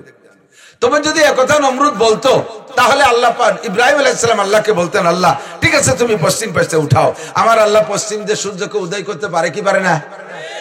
তো নমরুদের সে বুদ্ধিও হয় নাই, ফাবুহিত আল্লাহ বিকাবার, বলো ধা করে বলছে, না তাই কি পারা জানি, এত বড় সূর্য উল্টো বসতে আনা জানি। এই বুকা রব দাবি করেছে, আল্লাহ পাক তারে কিছু কয়নি, খুব খেয়াল, আল্লাহ পাক তারে কিছু কয় নাই। দীর্ঘদিন পর্যন্ত রব দাবি করছে, আল্লাহর পথ দিয়ে কাড়াকাড়ি করছে, আল্লাহ কিচ্ছু বলেনি। এরপরে আসছে আর এক বলদ ফিরাউন, সেও খোদাই দাবি করছে, আনা রব্বুকুল আলা, একই বক্তব্য, আমি তোমাদের সবচেয়ে বড় খোদা। আল্লাহ পাক রব্বুল আলামিনকে আমার পথ দিয়ে ফিরাউন কাড়াকাড়ি করে, আমি কিচ্ছু বলি না, আমি ও দোস্ত, এই দুটিরে আল্লাহ তাআলা শায়েস্তা করছে কোন সময় কোন তো, যখন নমরুদ ইব্রাহিম আলাইহিস সালামের গায়ে হাত তুলছে, আল্লাহ পাক রব্বুল আলামিন বলেন, মান হাদালি ওয়ালিয়ান ফাকাদ আযানতু বিল হারব, যে আমার ওলির সাথে বেয়াদবি করে আমি আল্লাহ পাক সহ্য করি না, ওই সময় আমি যুদ্ধ ঘোষণা দেই। আমার যুদ্ধ কামান নিয়ে আসা লাগে না, আমার যুদ্ধ করতে রাইফেল বন্দুক লাগে না, ঢাল সড়কি তীর তরবারি লাগে না, আমার যুদ্ধ মাত্র দুই অক্ষরের একটা শব্দ, ওয়াইদা আরাদা শাইআন আইয়াকুলা লাহু কুন ফায়াকুন, আমি শুধু কুন বলবার সঙ্গে সঙ্গে ধ্বংস হয়ে যাবি, কুন মাইয়াতান মরে যা, কুন হালাকান হালাক হয়ে যা, আমি শুধু একটা শব্দ বলবো সঙ্গে সঙ্গে ধ্বংস হয়ে যাবি। তোর সারা দুনিয়ার সমস্ত পাওয়ার আর ক্ষমতা দিয়া আল্লাহ পাকের সাথে প্রতিবাদ করতে পারবি না। কারণ তৌরাতের হাফেজ, 1000 পারা তৌরাতের হাফেজ, মুসা আলাইহিস সালামের ভগ্নিপতি, তৌরাতের 1000 পারার হাফেজ কারণ। এই কারণ যতদিন আল্লাহর সাথে বেয়াদবি করেছে আল্লাহ পাক কিছুই বলে নাই।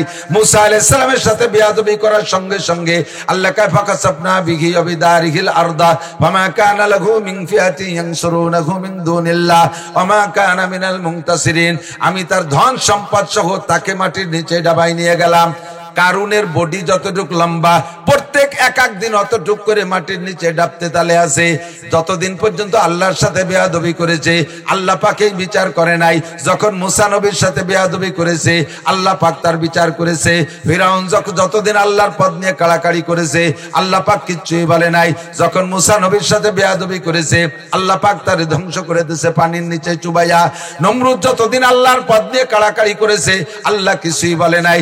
যখন ইব্রাহিম আলাইহিস সালামের সাথে বেয়াদবি করেছে আল্লাহ পাক তাকে ধ্বংস করে দিয়েছে অপমানজনক মৃত্যু দিয়া। আল্লাহ রাসূল সাল্লাল্লাহু আলাইহি ওয়াসাল্লাম বলেন, হে দুনিয়ার মানুষ, তোমরা জেনে নাও দুনিয়ায় আযাব, গজব, বালা, মুসিবতের যে কারণ, এই কারণগুলোর ভিতরে 3টে কারণ তোমরা মনে রাখবা।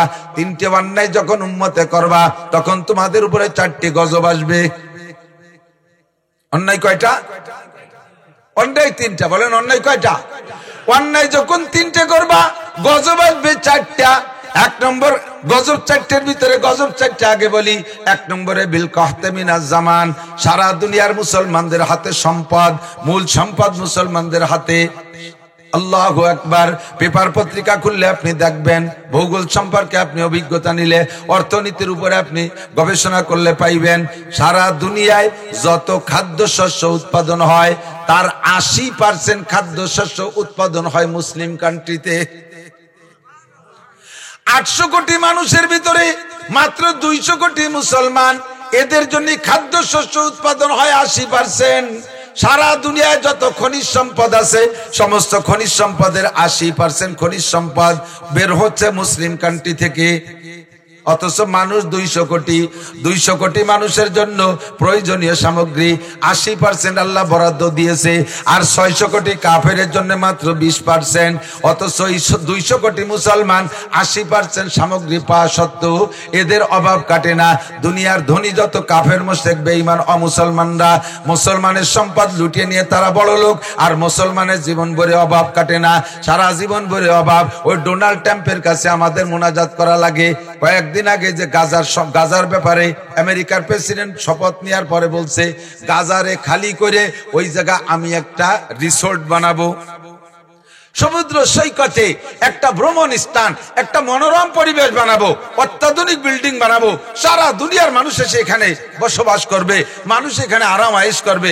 এই জন্য গাজার 20 কোটি 20 লক্ষ মানুষকে, মুসলমানকে ওখান থেকে তাড়িয়ে দিয়ে জায়গাটা উনি দখল করবে। এই কথা মুসলমানরা মানে নেয় নাই। এতদিন পর্যন্ত সৌদি আরব আলাও আমেরিকার পাচাটা ভাবছিল, মিশর আলাও আমেরিকার গোলামি করেছে। এরা যারা এতদিন গোলামি করেছে, যখন এই খবর দিয়েছে ডোনাল্ড ট্রাম্প, তখন এরা মানতে পারতেছে না। মানতে পেরে যখন মুসলিম কান্ট্রিগুলো জোট করে ফেলাইছে, এখন সাথে সাথে ডোনাল্ড ট্রাম্প আমাদেরকে ভয় দেয়।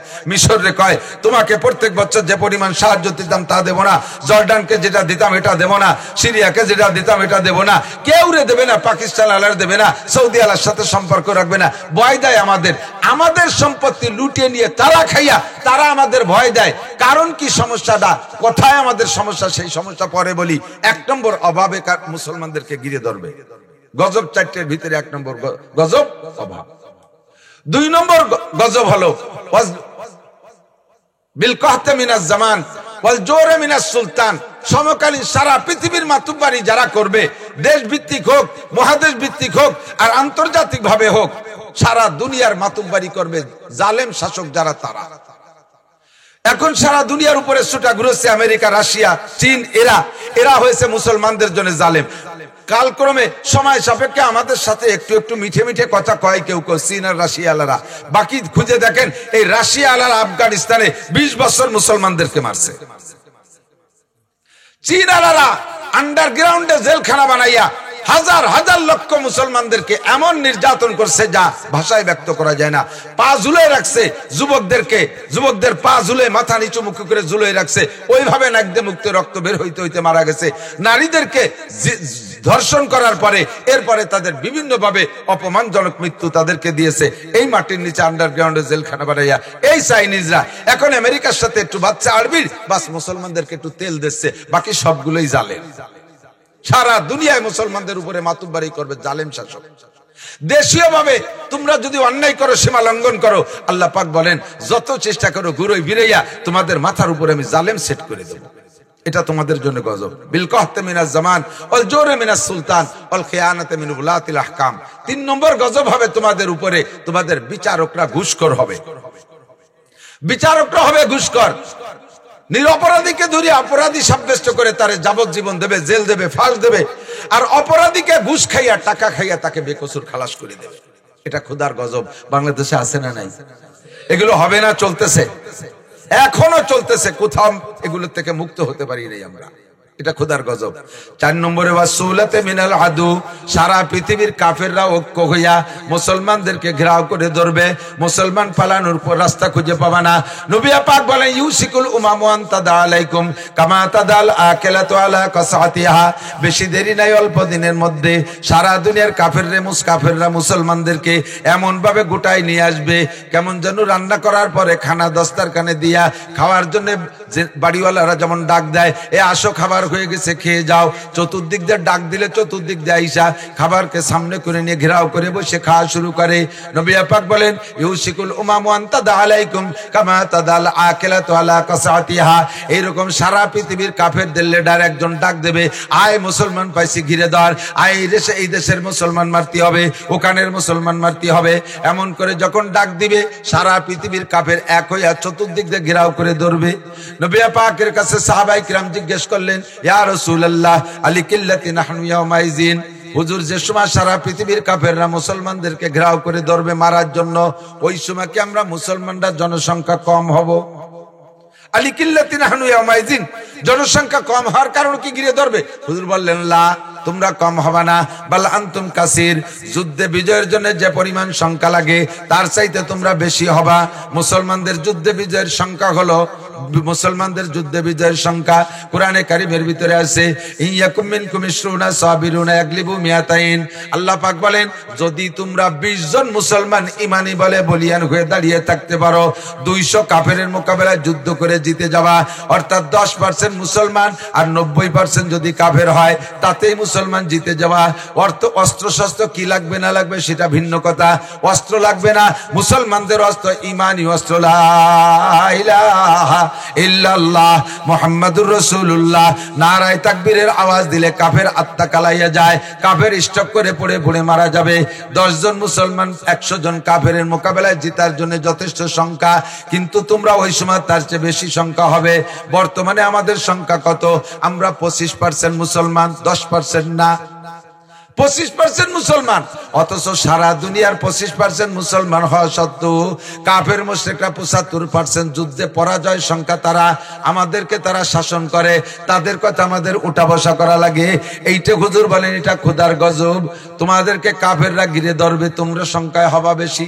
সাহাবায়ে কিরাম বললেন হুজুর তাহলে সমস্যা কি? হুজুর সাথে আরো বললেন বালান্তুম কাসির ওয়ালাকিন্নাকুম গুসাউন কা গুসাইস সাইল, সেই সময় তোমরা প্লাবনে ভাষা খড়কুটোর মতো ভাসতে থাকবা, পায়ের নিচে মাটি পাবা না।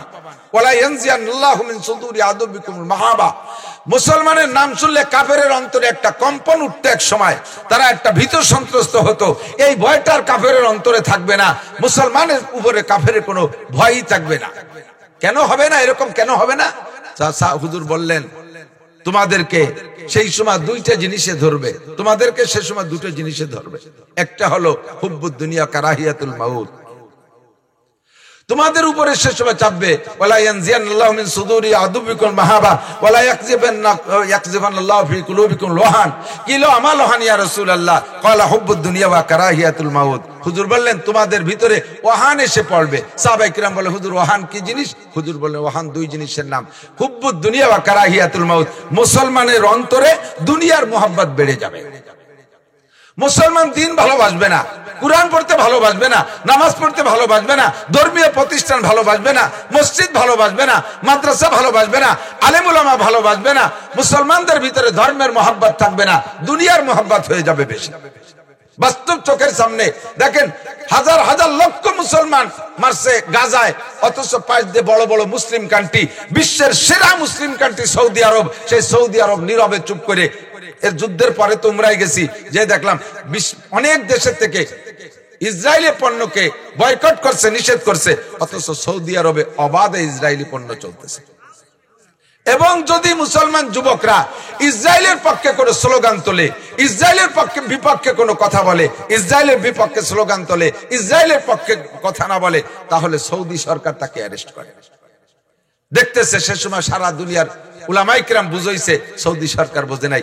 যখন লাস্টে আইসা ডোনাল্ড ট্রাম্পের সাথে বেনিয়ামিন নেতানিয়াহু মিটিং এর পরে ক্যাম্প বলে দিয়েছে, ওখান থেকে খালি করে ফেলতে হবে ইসরায়েল ফিলিস্তিনিদেরকে।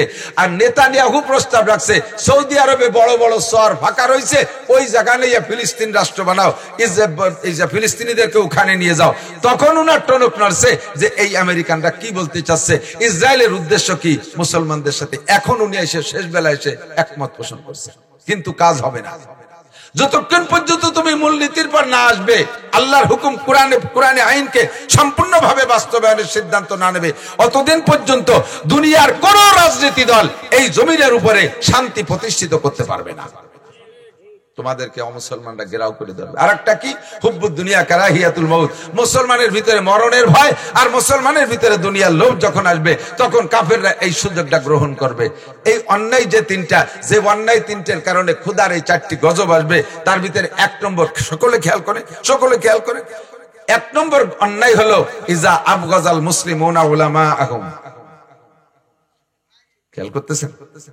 ইজা আবগাজাল মুসলিমুনা উলামাআহুম, যখন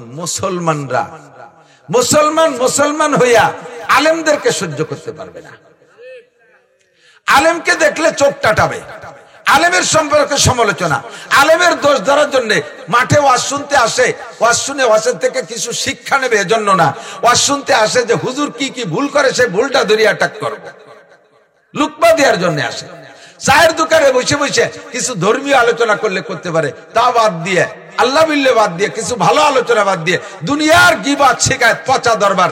আর সবচাইতে বেশি সমালোচনা চলে সারা দেশ জুড়ে, আমরা বিশেষ করে আমাদের বাংলাদেশ, প্রত্যেকটা আড্ডার ভিতরে আলেম উলামাদের সমালোচনা। ভাবছিলাম যে হুজুররা ভালো, হুজুরা এই খারাপ ওই খারাপ সেই খারাপ, নিজের স্বার্থের যখন কম পড়ে সেই সময় হুজুররা খারাপ হয়ে যায়, আর যখন স্বার্থ আমাকে দেয় হুজুররা, সেই সময় হুজুররা খুব ভালো। চোখের সামনে দেখলাম তো অনেক কিছু। ইজা আবগাজাল মুসলিমুনা উলামাআহুম, মুসলমান যখন আলেমদেরকে খাটো করে রাখবে, দেখবেন বাস্তবে জগতে এই বাংলার জমিনে দেখেন কত ডিপার্টমেন্টে চাকরি চলতেছে, ছোট থেকে ছোট একটা পদ, তারও কি পরিমাণ বেতন। স্কুলের একটা নাইট গার্ড, স্কুলের একটা চা গই দিয়ে একটা বয়, তার বেতনে 15-20 হাজার 25 হাজার টাকা। আপনাদের মসজিদের ইমাম সাহেবের বেতন 25 হাজার টাকা, 30, হ্যাঁ কত, 5,000, কয় হাজার, 8,000, 8,000 টাকায় আপনারা যারা প্রযুক্তিকে বিশ্বাস করেন আর আমল করেন, তারা তো মোটামুটি কন্ট্রোলে থাকেন, ছেলে হোক মেয়ে হোক, একটা অথবা 2টি। আর হুজুররা তো ওগুলো বাড়ি একটা মূল্যায়ন করে না, কাছে কাছে হুজুরকে তো আলহামদুলিল্লাহ আল্লাহ দিতেই তালে থাকে, 7টা 8টা 10টা ছেলে মেয়ে, 5-6টা 3-4টে ছেলে মেয়ে, 4-5টা 6টা ছেলে মেয়ে নিয়ে 8,000 টাকা বেঁচে থাকা তো দূরের কথা, এক তো মরাও সম্ভব না। সব কয়জন যদি একদিন মারা যায়, 8,000 টাকায় ওদের কাফন দাফন হবে? বাস কিনা, কাফনের কাপড়, সাবান সুটা কিনে টিনে 6 জনের মাটিও দিয়ে শান্তি পারবে না, বেঁচে থাকা তো দূরের কথা। মসজিদের সেক্রেটারি সিগারেট খায় মাসে 10,000 টাকা, সেক্রেটারি সিগারেট খায় 10,000, মসজিদের ইমাম সাহেবের ভাত খাতিও 10,000 লাগে না, তারে বেতন দেব। ও আছে হুজুর, একটা ব্যবস্থা আছে। কি ব্যবস্থা? কয় যে বিয়েতে পয়সা পায় না। কি বিয়ে? কয় মহল্লায় বিয়ে হলে, সে মহল্লার বিয়েও বাদ হয়ে গেছে, তা যে কোর্টে হওয়া শুরু হয়ে গেছে। হুজুরকে কবার হচ্ছে বিয়ের 20টাও বাদ, তাও ছুটি গেছে। মিলাদ টিলাদ আছে না, মিলাদের পয়সা নিতে তো নিষেধ করে দিছি আমরা, হজের মাঠে বলে দিছি সোয়াবের নিয়তে মিলাদ দিয়া, সোয়াবের নিয়তে দোয়া অনুষ্ঠান করাইয়া হুজুরকে টাকা দিলে আপনার কোনো সোয়াব হবে না। সোয়াবের নিয়তে খতম পড়াইয়া আপনি পয়সা দিলে আপনি সোয়াব পাবেন না। আপনার মাইয়াত মরহুম মুর্দাগানদের জন্য হুজুরকে দিয়ে কোরআন শরীফ পড়াবেন। রমজান মাস আসতেছে, হুজুররা তো অনেকে রেডি আছে যে খতম পড়ে ভালো পয়সা পাবো, কিন্তু সর্বনাশ এটা করে দিয়ে গেলাম নাকি তার লাই জানা, হুজুরকে আয়ের উচ্চবন ধরিয়ে দিয়ে গেলাম। ভালো করে মনে রাখবেন, হারাম খাবেন না, কোনো ভাবেও লাভ হবে না। খতমে কোরআন সোয়াবের নিয়তে পড়ে, হ্যাঁ খতমে কোরআন, জালালি খতম, এগুলো যদি দুনিয়ার কোনো বিপদ আপদ থেকে উদ্ধারের জন্য হয় তাহলে আপনি নিতে পারবেন টাকা। অসুস্থ হয়ে পড়ছে রোগী, ভালো হয় না, মন্দ হয় না, কোনো দিক যায় না, তাকে সেবা শুশ্রূষার জন্য জালালি খতম, দোয়া ইনিস খতম পড়াইছেন, কোরআন শরীফ খতম পড়াইছেন, এ জায়গায় কন্ট্যাক্ট করে টাকা নেবে। এটা চিকিৎসা, এটা সোয়াবের জন্য পড়ে নাই, এটা চিকিৎসার জন্য, রোগ থেকে বাঁচার জন্য, বিপদ থেকে উদ্ধারের জন্য। কিন্তু আব্বা মারা গেছে 1 খতম কোরআন শরীফ পড়ে দেন, মা মারা গেছে 2 খতম কোরআন শরীফ পড়ে দেন, নেকির আশায় যদি কোরআন কোরআন শরীফ খতম পড়ান বা যে কোনো খতম পড়ান, এর বিনিময়ে নেওয়া যাবে না, দোয়া মিলাদ করে পয়সা নেওয়া যাবে না, এতেও পয়সা বন্ধ করে দিলাম। তাহলে হুজুররা বাঁচবে 8,000 টাকা দিয়ে। দুনিয়ার সবচেয়ে পিছিয়ে রাখছে ওলামায়ে কেরাম। আমি দাবি করবো, এদিক তাকান, বাস্তব যদি হয় সাক্ষী দিবেন। আপনাদের যারা সাধারণ পাবলিক আছেন, আমি চেহারা দেখে বুঝি, যে যার ব্যবসা করে সে তার মাল দেখলি চেনে। আমি এই ব্যবসায়ী করে জীবন করে চেহারা দেখলে টের পাই। কারে জিজ্ঞেস করলে আপনি ফেল করবেন আমি জানি। সূরা ফাতিহা শুদ্ধ করে পড়তে পারবেন না সাধারণ পাবলিক যারা মাদ্রাসায় পড়েন নাই এরকম পাবলিক যারা নামাজ পড়তেছেন, 100% ওভার শিওর আপনি সূরা ফাতিহা শুদ্ধ করে পড়তে পারবেন না। আর নামাজ ভাঙার কারণ 19টে। কয়টা বলেন? কয়টা? 1 নম্বরটা কি? নামাজে অশুদ্ধ পড়া। নামাজে অশুদ্ধ পড়া। তো নফল নামাজে অশুদ্ধ পড়লে নফল হয় না, সুন্নতে অশুদ্ধ পড়লে হয় না, ওয়াজিবে অশুদ্ধ পড়লে নামাজ হয় না, ফরজ নামাজ অশুদ্ধ পড়লে হয় না। আপনার কিরাত দিয়ে আপনি যে নামাজ পড়তেছেন, আল্লাহর কসম, তার 99 নামের কসম দিয়ে বলি, আপনার ওই অশুদ্ধ কিরাতের নামাজ দিয়ে 1 মিনিটও জান্নাতে যেতে পারবেন না। আপনার নামাজ আমল নামায় লিখতেছেই না, আপনার কোনো নামাজই হচ্ছে না। আপনি না পড়লে না পড়তে পারেন, তাতে কিছু আসে যায় না। বলবেন যে হুজুর এভাবে কড়াকড়ি বলে দিলি তো যাও একটু ভরতাম, তাও পড়বে না। না পড়েন আমার কি? আপনি না বললে আমার কি? আপনি না বললে আল্লাহর কি? আপনি নামাজ না বললে আল্লাহ রসুলের কি? ধর্মের কি? ইসলামের কি? ধুলাই খাবেন আপনি। আপনাকে বাঁচার জন্য সিদ্ধান্ত ওঠা না যে হ্যাঁ ভুল বললি যদি হয় না, তা শীতকালে ঠান্ডা পানি দেওয়া যাবে না, এত কষ্ট হয়ে বেড়াবো কেন? তার সাথে বাদ দিয়ে দিলাম, দেন সময় মতো একা করতে নামাজের জন্য 230 কোটি 40 লক্ষ বছর জাহান্নামে পড়বেন। রেডি হয়ে যান যদি পুরা খাইতে পারে। এখন আপনার বাঁচার একটা উপায় আমরা উলামায়ে কিরামরা হানাফি মাযহাবের মাসালা অনুযায়ী আমরা বলি, সেটা হলো মান কানা ফি সালাতি ইমামুন ফা কিরাতুল ইমাম লাহু কিরাতুন। যার নামাজে ইমাম আছে, ইমামের কিরাতি তার কিরাত, ওই লোকটার কিরাত পড়া লাগে না। কমপক্ষে ফরজ নামাজের কিরাতের বিপদ থেকে বাইচা গেলেন যদি ইমামের পিছনে নামাজ পড়েন। ইমাম সাহেবের কিরাত শুদ্ধ কিরাত দিয়ে নামাজ পড়াইছে, আপনি ইমামের পিছনে নামাজ পড়ছেন, আরে ইমাম যদি ভুলও পড়ায় তবু আপনার মায়ের নাই, আপনি পেয়ে যাবেন শুদ্ধ নামাজের সওয়াব। আপনি এখানে কিরাতের বিপদ থেকে বেঁচে গেলেন। কার কাঁধে ভর দিয়ে? ইমামের কাঁধে ভর দিয়ে। ইমাম সাহেবরে 8,000 টাকা বেতন দিয়েছেন, সেই ইমাম সাহেব মহল্লার 100 মানুষকে শুদ্ধ নামাজ পড়াইয়া প্রত্যেক একা কক্তের বিনিময়ে 230 কোটি 40 লক্ষ বছর জাহান্নাম থেকে বাঁচাই দিচ্ছে। 230 কোটি 40 লক্ষ বছর জাহান্নাম প্রত্যেক একা কক্ত নামাজের কারণে আপনাকে বাঁচাই দিচ্ছে। যে ইমাম সাহেব আপনাকে এত বড় উপকার করতেছে, ওই ইমামের বেতন কেমন হওয়া দরকার? বাংলাদেশের সরকারি প্রতিষ্ঠানে সবচাইতে বেশি বেতন পায় যে প্রেসিডেন্ট, সবচাইতে বেশি যে বেতন পায়, তার চাইতে 1 টাকা বেশি হলেও বাংলাদেশের প্রত্যেকটা মসজিদের ইমামের বেতন হওয়া উচিত। কিন্তু ইমামের বেতন আরো দেবে না, আমরা বাইরে উঠতেছি না, হুজুরে কও 2000 টাকা কম দেবো, যদি থায় থাকলো, না থাকলে তো চলে যেতে কও। পারলাম না। কত সহজ করে দিয়েছে আল্লাহ। ইউরিদুল্লাহু বিকুমুল ইউসরা ওয়া লা ইউরিদু বিকুমুল উসর। আল্লাহ পাক সহজ পথ অবলম্বন করেছে, কঠিনকে পথ অবলম্বন করে নাই। খেয়াল করেন, আমরা ইমামের পিছনে নামাজ পড়লে আমাদের পড়া লাগতেছে না, বেঁচে গেলাম না মহাবিপদ থেকে, বেঁচে গেলাম। কত উপকার করছে। রমজান মাসে যদি আল্লাহ পাক বলতেন, নবী পাক বলতেন যে প্রত্যেকের যার যার এক খতম কুরআন শরীফ তার তার নিজের তিলাওয়াত করতে হবে তারাবির মধ্যে। খেয়াল করেন নাই? প্রত্যেকটা যদি বলা হতো যার যার 30 পারা কুরআন শরীফ মুখস্থ করে যার যার তারাবি সেই ভর্তি হবে, কয়সা সাফারতাম। ইমাম সাহেব রমজানে তারাবি পড়াইয়া আমারে কত মোটা নেকি দিচ্ছে। এমনি রমজানে 1 খতম কুরআন শরীফ তিলাওয়াত করলে সর্বনিম্ন নামাজ ছাড়া সর্বনিম্ন 70 খতম কুরআন শরীফের সওয়াব পাবেন। নামাজের মধ্যে পড়লে একে আবার আপনি 100 দিয়ে গুণ দেন, 70 খতম এমনি পড়লে 700 খতমের নেকি পাবেন আপনি নামাজের মধ্যে পড়লে। 7,000 খতম, 7,000 খতমে কুরআনের নেকি, কুরআনের নেকি ইমাম সাহেব তারাবির নামাজের মাধ্যমে আপনাকে দিয়ে দিচ্ছে। আপনি চুপ করে দাঁড়াইয়া শুধু তিলাওয়াত চুপ শুনে ইমামের পিছনে নামাজ পড়ে আসবেন, রমজানের শেষে আপনি আলহামদুলিল্লাহ 7,000 খতমে কুরআনের নেকি নিয়ে বাড়ি চলে যাবেন। এত বড় উপকার করলে ইমাম সাহেব, সেই ইমাম সাহেবের 2 টাকা দিতে যে কত ফতোয়া, কত ফতোয়া, মাহফিলের টাকা চাইলে ফতোয়া, ওয়াজের টাকা চাইলে ফতোয়া দেয়, মসজিদের টাকা চাইলে ফতোয়া, ইমাম সাহেবের বেতন চাইলে ফতোয়া, তারাবির টাকা চাইলে ফতোয়া, জারি যাত্রা, করসা, গাজীর গান, গুরু যাত্রা, দুনিয়ার আকাম কুকাম, কনসার্ট মনসার্ট, কত কত ক্রীড়া প্রতিযোগিতা করতেছে, স্পোর্টস করতেছে, সে জায়গায় টাকা দেওয়ার ব্যাপারে কোনো ফতোয়া না, সে জায়গায় অবাধে টাকা দিচ্ছে আনন্দের সাথে। সব যত মাইল সব হুজুরকে পড়ায় নিয়ে ফেলাও, কোন জায়গা হুজুরকে উঠতে দেবে না, আলেম ওলামার মোটে কথাই বলতে দেবে না। মসজিদে কথা বলতে গেলে হুজুর রাজনীতিবাদ দিয়ে কথা বলবেন। আরে মিয়া, মসজিদ রাজনীতি। বিশ্বনবী সাল্লাল্লাহু আলাইহি ওয়াসাল্লাম মসজিদে নববীকে বানাইছিলেন সংসদ ভবন, হুজুরের জেলখানা মসজিদে নববী, হুজুরের সংসদ ভবন মসজিদে নববী, ওখানে বসে নবী পাক রাজনীতি করেছেন। আমাদের যে পচা রাজনীতি, এই যে মসজিদে চলবে না, কিন্তু মসজিদে কোরআনের রাজনীতি আলোচনার কেন্দ্রবিন্দু হবে মসজিদ। কতক্ষণ ঠিক কি ঠিক না? আপনি আওয়ামী লীগ করেন, আসেন কোরআন হাদিসের রাজনীতি নিয়ে মসজিদের মধ্যে করেন। আপনি বিএনপি করেন, আসেন কোরআন হাদিসের রাজনীতির আলোচনা মসজিদে বসে করেন, আপনাকে সে অনুমতি আছে। জাতীয় পার্টি করেন, কোরআন হাদিসের রাজনীতির আলোচনা আনেন মসজিদের মধ্যে করেন। আমাকে ও জায়গায় কথা বলাই যাবে না। আল্লাহু আকবার, আল্লাহ হেফাজত করুক, বলেন আমিন। যখন মুসলমান আলেমদেরকে সহ্য করতে পারবে না, ক্রিটিসাইজ করবে, খাটো করে জানবে। কোন আলেম যদি চেয়ারম্যানতে দাঁড়ায়, হুজুর গেবার নু চড়ছে, টোন মারিয়ে খায়, বেশ কি ঠেলায় টিয়া যায় না, কে টোন মারা না। বাংলাদেশের চরমনের হুজুরের দলের থেকে 12 জন চেয়ারম্যান হয়েছে গত নির্বাচনে। এই 12 জন সম্পর্কে আমি জানি, প্রত্যেকের ইউনিয়নের ভিতরে 12 জন চেয়ারম্যানের প্রশংসা আছে, এখনো পর্যন্ত কোনো বদনাম নেই। আমাদের মাগুরা আছে মৌলানা উসমান গনি মুসাফরি, বক্তা একজন, তার ইউনিয়ন কাউন্সিলে গেছি, যাইয়ে দেখি আলহামদুলিল্লাহ। এর আগেও গেছি ওই কাউন্সিলে, নামাজের জায়গা ছিল না ভিতরে।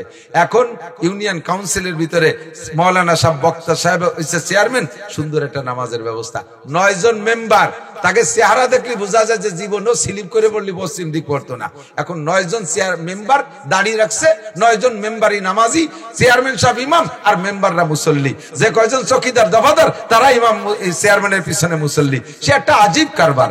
একজন মানুষ এই ইউনিয়নের থেকে সমালোচনা করে না চেয়ারম্যান। যখন এরকম হবে, প্রমাণ হবে ইনশাআল্লাহ, আসমান থেকে রহমত, জমিন থেকে বরকত শুরু হয়ে যাবে। আসমান থেকে রহমত, জমিন থেকে বরকত আসবে। কিন্তু যতদিন পর্যন্ত আলেম উলামাকে খাটো করে দেখবেন, দেখতে পারবেন না, ঠাট্টা করবেন, ভিক্ষু খয়রাইতে, ছেলে মেয়েরা মাদ্রাসায় ভর্তি দেয় না, কমই মাদ্রাসায় পড়াবে না, ও জায়গা বললে সার্টিফিকেট হয় না, খয়রাইতে হয়ে যায়। থ্যাংক ইউ, আপনাকে অসংখ্য ধন্যবাদ। এদিক থেকে যারা আমাদেরকে ভিক্ষুক বলবেন আর খয়রাইতে বলবেন, আমি তাকে কপালে একটা চুমো দেই। আপনাকে অনুরোধ থাকলো, কিয়ামতের ময়দানে যাই আল্লাহর সামনে বলবেন, আল্লাহ হুজুররা ভিক্ষা করে খাইতে, এই কথাটা একটু বলবেন, বলবেন তো ইনশাআল্লাহ? যদি আপনি বলেন আল্লাহর সামনে মহব্বতের সাথে, তাহলে আমি যদি কথা কইন না, জান্নাতে আমলনামা পাই, তাহলে আপনারে সুপারিশ করে জান্নাতে নেব ইনশাআল্লাহ। যদি খালি এই কথাটা বলেন, এই কথাটা তো কেমন একটা কথা হয়ে গেল না, হুজুররা ভিক্ষা করে খায়, খয়রাত করে খায়, এটা আপনি এত খুশি আছেন কেন? আমি খুশি হওয়ার কারণ হলো যে ভিক্ষা করে খাই, এই কথাটা যদি বলেন, তাহলে কথার ভিতরে আপনি আমার রুজি হালাল এর সার্টিফিকেট দিচ্ছেন। ভিক্ষার টাকা হারাম না। আমি অভাবে বলছি আমারে 100 টাকা দেন, ভিক্ষা করে নিয়ে খেয়ে ফেললাম, এর মধ্যে হারাম হালালের কিছু আছে? এ সবই হালাল, এর মধ্যে কোনো হারাম নেই। আমি অভাবে পড়ছি, চাইয়ে নিছি, আপনি আমারে ভিক্ষুক বলছেন, তার মানে আমার রুজি হালালের সনদ দিয়েছেন, সাক্ষী দিচ্ছেন। কিন্তু আপনি যদি এই কথাটা মহব্বতের সাথে বলেন, তাহলে আপনার উপকার করবো যেভাবে পারি। আর আপনি যদি এই কথাটা ঠাট্টার সুরে বলেন আর আমারে ব্যঙ্গ করার সুরে, হুজুররা ভিক্ষা করে খায়, তাহলে আমি কি খাবো জানেন? তুমি টোন মারিয়ে খাও, তুমি মন মারিয়ে খাও, তুমি রাস্তা মারিয়ে খাও, তুমি ভিজিএফ কার্ড বেঁচে খাও, তুমি পঙ্গু ভাতা বেঁচে খাও, তুমি বয়স্ক ভাতা বেঁচে খাও, তুমি ব্রিজ কালভার্ট মারিয়ে খাও, তুমি সরকারি ফ্যাসিলিটি বিল্ডিং গুলো মারিয়ে দিয়ে খাও, ব্রিজের রড চুরিয়ে রেখে তার মধ্যে কুঞ্চি ঢুকাই দাও, রাস্তার পিচ চুরিয়ে রেখে তার মধ্যে মাটিয়ে তাল ঢেড়িয়ে দাও। কতক্ষণ আমি এইগুলো কব, তুমি ওই কবার, আমি এই কব, দেই কিরা জিততে পারে কইয়া। কাজে কাজেই কোয়া কই, একটু ভালোভাবে কই, একই কথা, সুরের পার্থক্যে তর্জমা পাল্টে যায়। কথা কন, দুই দোস্ত একসাথে বড় হয়েছে, প্রাইমারিতে পড়ছে, ছোট দুই চাচতো ভাই, মানে প্রতিবেশী ভাই, প্রাইমারিতে পড়ছে, হাই স্কুলে পড়ছে, কলেজে পড়ার পরে আইএ পাস করার পরে একজন বিদেশ চলে গেছে, ইটালি। আপনাকে তো ইটালি বেশি দেয়, ইটালি গেছে। ওই ইটালি যাইয়া 10 বছর পরে বাড়ি আইছে, আর বাড়ি যে বন্ধু ছিল, এ বাড়ি রয়েছে, খেত খামার করে, কৃষি কাজ করে, এর স্বাস্থ্য শরীর সেই রকমই রয়েছে আগের মতো, আর ওটু জায়গায় খেয়ে দেবে, স্বাস্থ্য টাস্থ্য ভালো হয়েছে, বিদেশি বলবুলকে। 10 বছর পর বাড়ি আইছে, হঠাৎ বাড়ি আইছে, বাজারের ভিতরে দুইজনে দেখা, কেমন যেন চিনা চিনা দিত, বাড়ির যেটা এরা তো চিনে ফেলেছে, তোর পাল্টে পুল্টে নাই। আর ও একটু মোটা সোটা হয়ে গেছে বলে বাড়ির দোস্ত ওরে চিনতে একটু কষ্ট আছে, দূরিত্ব এরকম তাকাই রয়েছে, ও তাকাই রয়েছে। কিছুক্ষণ পরে চিনা চিনি কমপ্লিট, হ্যাঁ ঠিকই আছে সেই। তো ওই জায়গা থেকে ওই বাড়ি যে সে গ্রামে যে রয়েছে সে কয় শালা এতদিন কোথায় ছিলি, ওকে আর শালা 1 মাস আইছি তোরে দেই না কে। দুইজন শুরু হয়েছে কি কইয়া শালা কইয়া, দৌড়ই যাইয়া গলা জড়াই দিয়ে চুমো দিয়ে মুখ ভিজে ফেলাই দিছে। সবাই যারা শুনছে তারা মনে করছে শালা কই শুরু হচ্ছে, মনে মারামারি লেগে গেছে। শালাই দেওয়ার জন্য আগাইছে, আমি আর ছড় আমার দোস্ত পুরোই দোস্ত।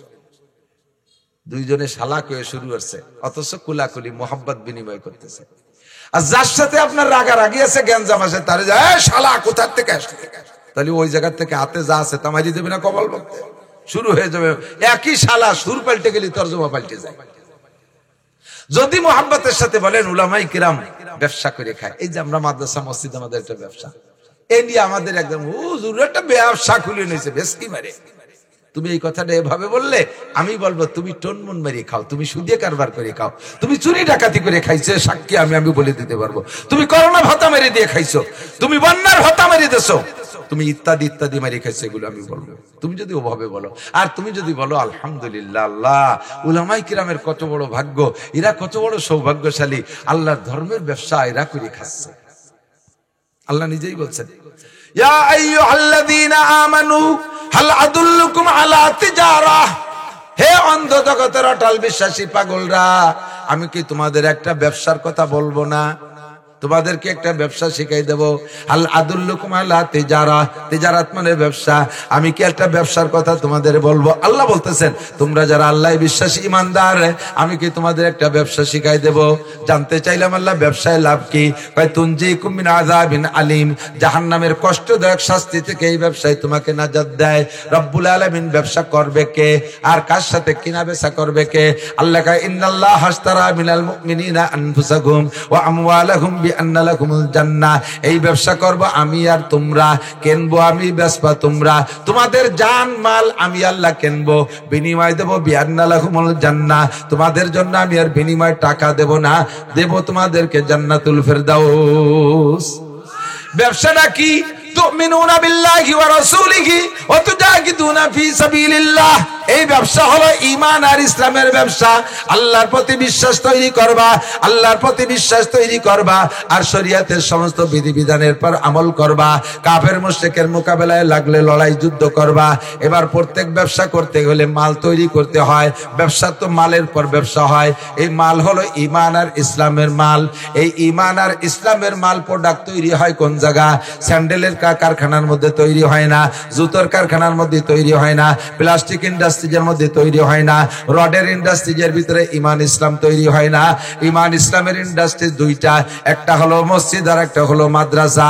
মসজিদ মাদ্রাসার মধ্যে ঈমান ইসলাম তৈরি হয়, কতক্ষণ ঠিক ঠিক না? কাজেই আমার ব্যবসা, ব্যবসা করতে গেলে আমার কারখানা লাগে, ব্যবসা করতে মাল উৎপাদন করতে কারখানা লাগে, এবার ব্যবসার মাল বেচতে আমার শোরুম লাগে, দোকান লাগে। এই দোকান হলো আমার মসজিদ মাদ্রাসা, এই কারখানা হলো আমার মসজিদ মাদ্রাসা। কাজে আমি যদি মসজিদ মাদ্রাসা ধর্ম নিয়ে কিছু করি, এটা আমার ব্যবসা। এই ব্যবসা শিখাইছে আমাকে আল্লাহ। আপনি এই ব্যবসাটারে যদি মোহাব্বতের সাথে বলেন, আল্লাহ উলামায়ে কিরামরে যে কি ভালোবাসছে, আল্লাহ আলেমকে দিয়ে তার ধর্মের ব্যবসা করাচ্ছে। আমাকে কপাল খারাপ, আমরা দুনিয়া নিয়ে কামলা কামড়ি করি। তাহলে ভাষাটা আপনার সুন্দর হয়েছে, আপনার সম্পর্কে আমি কিছু না কিছু চেষ্টা করবো ইনশাআল্লাহ।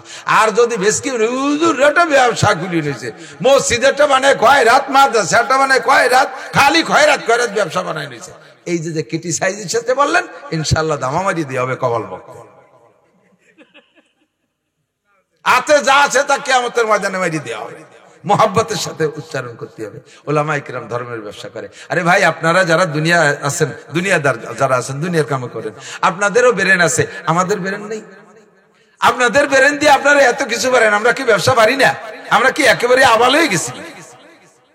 আপনারা ইউনিয়ন কাউন্সিল চালাতে পারেন, আমি পারি না। একটা দুর্বলতা আছে আমাদের, নেতা হতে গেলে জেনারেল নেতারা পাঠার মতো কাজাকাজি করতে পারলে নেতা বড় হয়, দমাদম বকারি দেবে, গালাগালি দেবে, ইচ্ছা মতো যারে তারে দুনিয়াটা থাপ্পড় দেবে, বাস এটা বড় নেতা। আমরা ওই আকামটা পারি না, সরল ভাবে কোরআন হাদিস কোরআন সুন্নাহ দিয়ে সুন্দরভাবে জাতিকে গড়ে উঠাইতে পারি, কিন্তু আমরাও ইউনিয়ন চালাইতে পারি, আমরাও উপজেলা চালাইতে পারি, আমরাও ডিসি কোর্ট চালাইতে পারি, আমরাও বিচার বিশ্লেষণ করতে পারি। জজ কোর্টে দিয়ে দেখেন দায়িত্ব, বিচার করতে না পারলে 1 মিনিটও সেখানে থাকবো না ইনশাআল্লাহ। কোরআন আর হাদিস ওয়াল স্কয়ার সর্বদিক দিয়ে পরিপূর্ণ যোগ্যতা করে হাজার হাজার আলেম তৈরি করে রেখেছে। আমরা সেদিকে যাইনি, আমরা মাত্র 4 কাজের দায়িত্ব নিছি, অনে মরণে জোড়নে খলনে 4 জায়গার দায়িত্ব নিছি। ওর সময় বিপদে পড়ে গেছে, বাচ্চা ডেলিভারি হচ্ছে না, দৌড়ে চলে আসবেন হুজুরের কাছে, হুজুর তাবিজটা লিখে দেবে। ইজা সামাউন শাক্কাত ওয়াজিনাতুল রাব্বিয়া হুক্কাত ওয়া ইজাল আরদু মুদ্দাত ওয়ালকাত মা ফিহা ওয়া তাখাল্লাত। পেটে যা আছে যাই বাড়ি চলে যাবে। এই ওর সময় বিপদে পড়ছেন, আমরা সেই বিপদ উদ্ধারে পানি পড়ার জন্য বসে তাই বলছি। 2 নম্বরে মরণে, মরার সময় কলেমা নসিব হচ্ছে না, জীবন ভরে দুনিয়া নিয়ে কামলা কামলি করছেন, মরার সময় ছেলের কাব্বা পড়েন লা ইলাহা ইল্লাল্লাহ। বাপে কয় কোন জমি বিক্রি হবে, জমি কিনতে কিনতে জমির নিচা হয়ে গেছে, কয় লা ইলাহা ইল্লাল্লাহ, কোন জমি বিক্রি হবে, দৌড়ে গেছে হুজুর কাছে, হুজুর আমার আব্বা তো কলেমা পড়তে পারতেছে না, এ মরার সময় জমি কিনা ধান্দা করতেছে। হুজুর রাইতে 5-6 জন কোরআন শরীফ নিয়ে গিয়ে বলছে, সূরা ইয়াসিন তিলাওয়াত করলে শয়তান চলে গেছে। বুড়ো রেখেছে পড়ে লা ইলাহা ইল্লাল্লাহ, এবার বুড়ো পড়ছে লা ইলাহা ইল্লাল্লাহ মুহাম্মাদুর রাসূলুল্লাহ।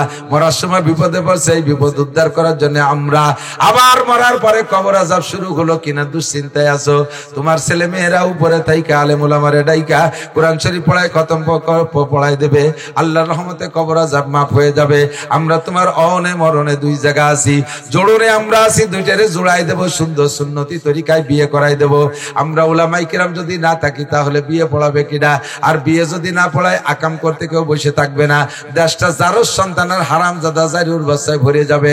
দেশটাকে জারিউর বাচ্চার হারামজাদা থেকে বাঁচানোর জন্য সুন্দর সুন্নতি তরিকায় বিয়ে লাগবে, এই বিয়েটা আমরা পড়াই দেব।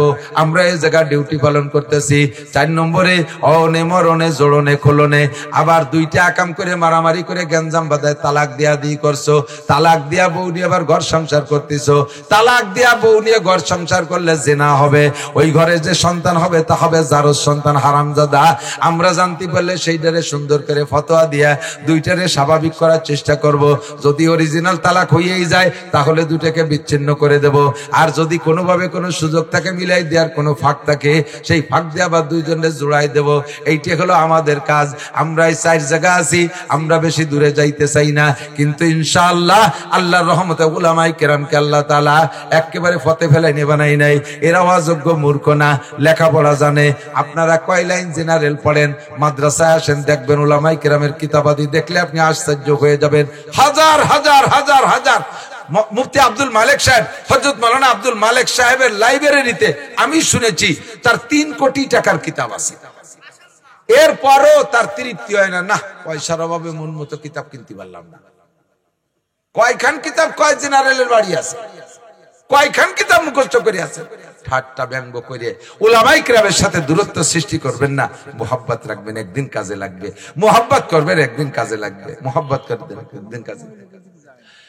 আল্লাহ, মহিলাদের দিক আমি যাব না, মহিলাদের দিক তো মহিলারা থাকবে, আমি ওর দিক যাবো কে? মহিলারা মহিলাকে জায়গায় থাক। 2 নম্বর হলো ওয়াল জওর মিনাস সুলতান, কি বলে ইজাব গজাল মুসলিমুনা উলামাহুম ওয়া আযহারু ইমারাত আসওয়াকিহিম। যখন মানুষের দুনিয়ার মসজিদ মাদ্রাসাকে বাদ দিয়ে দুনিয়ার প্রতিষ্ঠানকে বড় করার চেষ্টা করবে, এইটার পিছনে দান অনুদান করাকে ক্রেডিটের বিষয় মনে করবে, 2 নম্বর অন্যায়। মনে আছে ওই 4 গজবের 3 অন্যায়। 2 নম্বর অন্যায় হলো ধর্মীয় প্রতিষ্ঠানকে বাদ দিয়ে তারা দুনিয়ার প্রতিষ্ঠানকে প্রাধান্য দেবে। 3 নম্বর গজব হলো ওয়া তানাকাহু আলা জামঈদ দারাহিম। মুসলমানরা বিয়ে করবে পয়সার লোভে, বিয়ে করবে পয়সার লোভে। মুরব্বীরা সাক্ষী দেন, আগে আপনাদের মুরব্বী আব্বা যারা চলে গেছে, বাপ দাদারা, তাদের খবর নিয়ে দেখেন, কোনটা বিয়ে করলে সেই সময় শ্বশুর বাড়ি পণ দিয়ে বিয়ে করা লাগতো, ঘর একখান দিয়ে টাকা নগদ দিয়ে বউ আনা লাগতো, ঠিক না? এখন সম্পূর্ণ উল্টে গেছে। এখন সেইটা এই পণ দেওয়ার মানেই হলো দেনমোহরের টাকা, দেনমোহরের টাকা নগদ প্রেজেন্ট দিয়ে তারপরে বউ আনা লাগতো। আর এখন গেছে উল্টে। এই উল্টার কারণই হলো মহিলারা নিজেদের দাম নিজেরা কমাইছে। মহিলারা নিজেদের দাম, আমি বলি সারা বাংলাদেশের সব মহিলা যদি 100% পর্দা করে, 100% পর্দা করে, আল্লাহর কসম মিথ্যাবাদী হব না ইনশাআল্লাহ। তখন কোন ছেলে যদি কোনো মেয়েকে বিবাহর উপলক্ষে দেখতে যায়, এ তো রাস্তাঘাটে কোনো মেয়ে দেখে না, শুধু তার মা বোনদেরকে যা দেখে, যেই 14 জনের সাথে বিয়ে হারাম সেই 14 জনকে দেখে, তার বাইরে কোনো মহিলা আছে কিনা সে জানেই না। একটা মহিলাকে হঠাৎ দেখালে সে মনে করবে এর চেয়ে সুন্দরী আর হয় না, ওইটার প্রতি আকৃষ্ট হয়ে যাবে, বলবে আব্বা আমি থাকি, আপনি বাড়ি যান, টাকা পয়সা নিয়েছেন, তুই গেলি থাকবে না, একবারে নিয়ে যাই, ঠিক না? কিন্তু মেয়েরা এলাই দিছে গা, রাস্তাঘাটে যেখানে সেখানে হাজার হাজার, পার্কে পার্কে, স্কুল কলেজ ইউনিভার্সিটি গার্মেন্টস সব জায়গায় মহিলা পঙ্গপালের মতো উঠতেছে। গাড়ির ভিতরে যদি 50 জন যাত্রী হয়, তার ভিতরে দেখবেন আমার বিশ্বাস 30 জন মহিলা আর 20 জন পুরুষ। ব্যানেও যদি দেখেন 4 জন বসা, তার ভিতরে 3 জন মহিলা 1 জন পুরুষ। ওয়াজ শুনতে আসেন, আপনারা আর কয়জন আছেন খুঁজে দেন আশেপাশে কি পরিবার, এর থেকে 4 গুণ মহিলা বসছে। সব জায়গা ভালো কাজও মহিলা, মন্দ কাজও সব জায়গায় মহিলা পঙ্গপালের মতো ছুটতেছে। মহিলারা নিজেদের দাম নিজেরা কমাইছে। আমি 100% গ্যারান্টি দিয়ে বলি, যদি মহিলা আজও এখন শতভাগ পর্দার ভিতরে এসে যায়, শতভাগ পর্দার ভিতরে এসে যায়, আল্লাহর কসম ইনশাআল্লাহ আগের মতো সেই রকম মহিলাদেরকে বিয়ের জন্য দেনমোহর ক্যাশ দিয়ে বিয়ে করে আনা লাগবে। এখন উল্টে গেছে, আগে বিয়ে করতো ছেলেরা, মহিলারা বিয়ে বসতো। বাসা এরকম না, মেয়েরা বিয়ে বসে আর ছেলেরা বিয়ে করে। এখন উল্টে গেছে, এখন কোন মেয়ের কাছে যদি জিজ্ঞেস কর তোর শ্বশুর বাড়ি কোন জায়গায়, কারণ এখনো বিয়ে করি নেই, মা এটা বিয়ে করি নেই এখন। ও যে ছেলেরা বিয়ে করবে সে ছেলে পাচ্ছে না, খুঁজে ও বিয়ে করি নেই।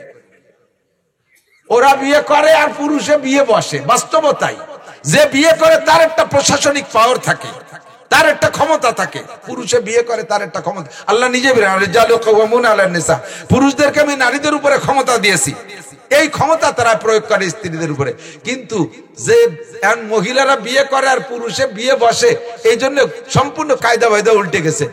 মহিলারা বাজার করতে যায় ব্যাগ ভরে টাকা নিয়ে, পুরুষ যায় তার সাথে কুলিগিরি করতে, বাজার করে করে ওর গাড়ে দেয় আর ও গাদা বইয়ে নিয়ে আসে।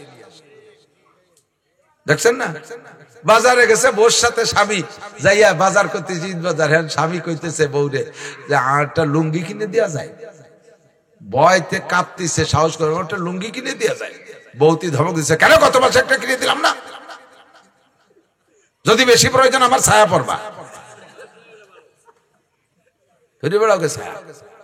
কামাই করে পুরুষ, ক্যাশিয়ার হয় বউ, আর স্বামী হয় কুলুর বলদ।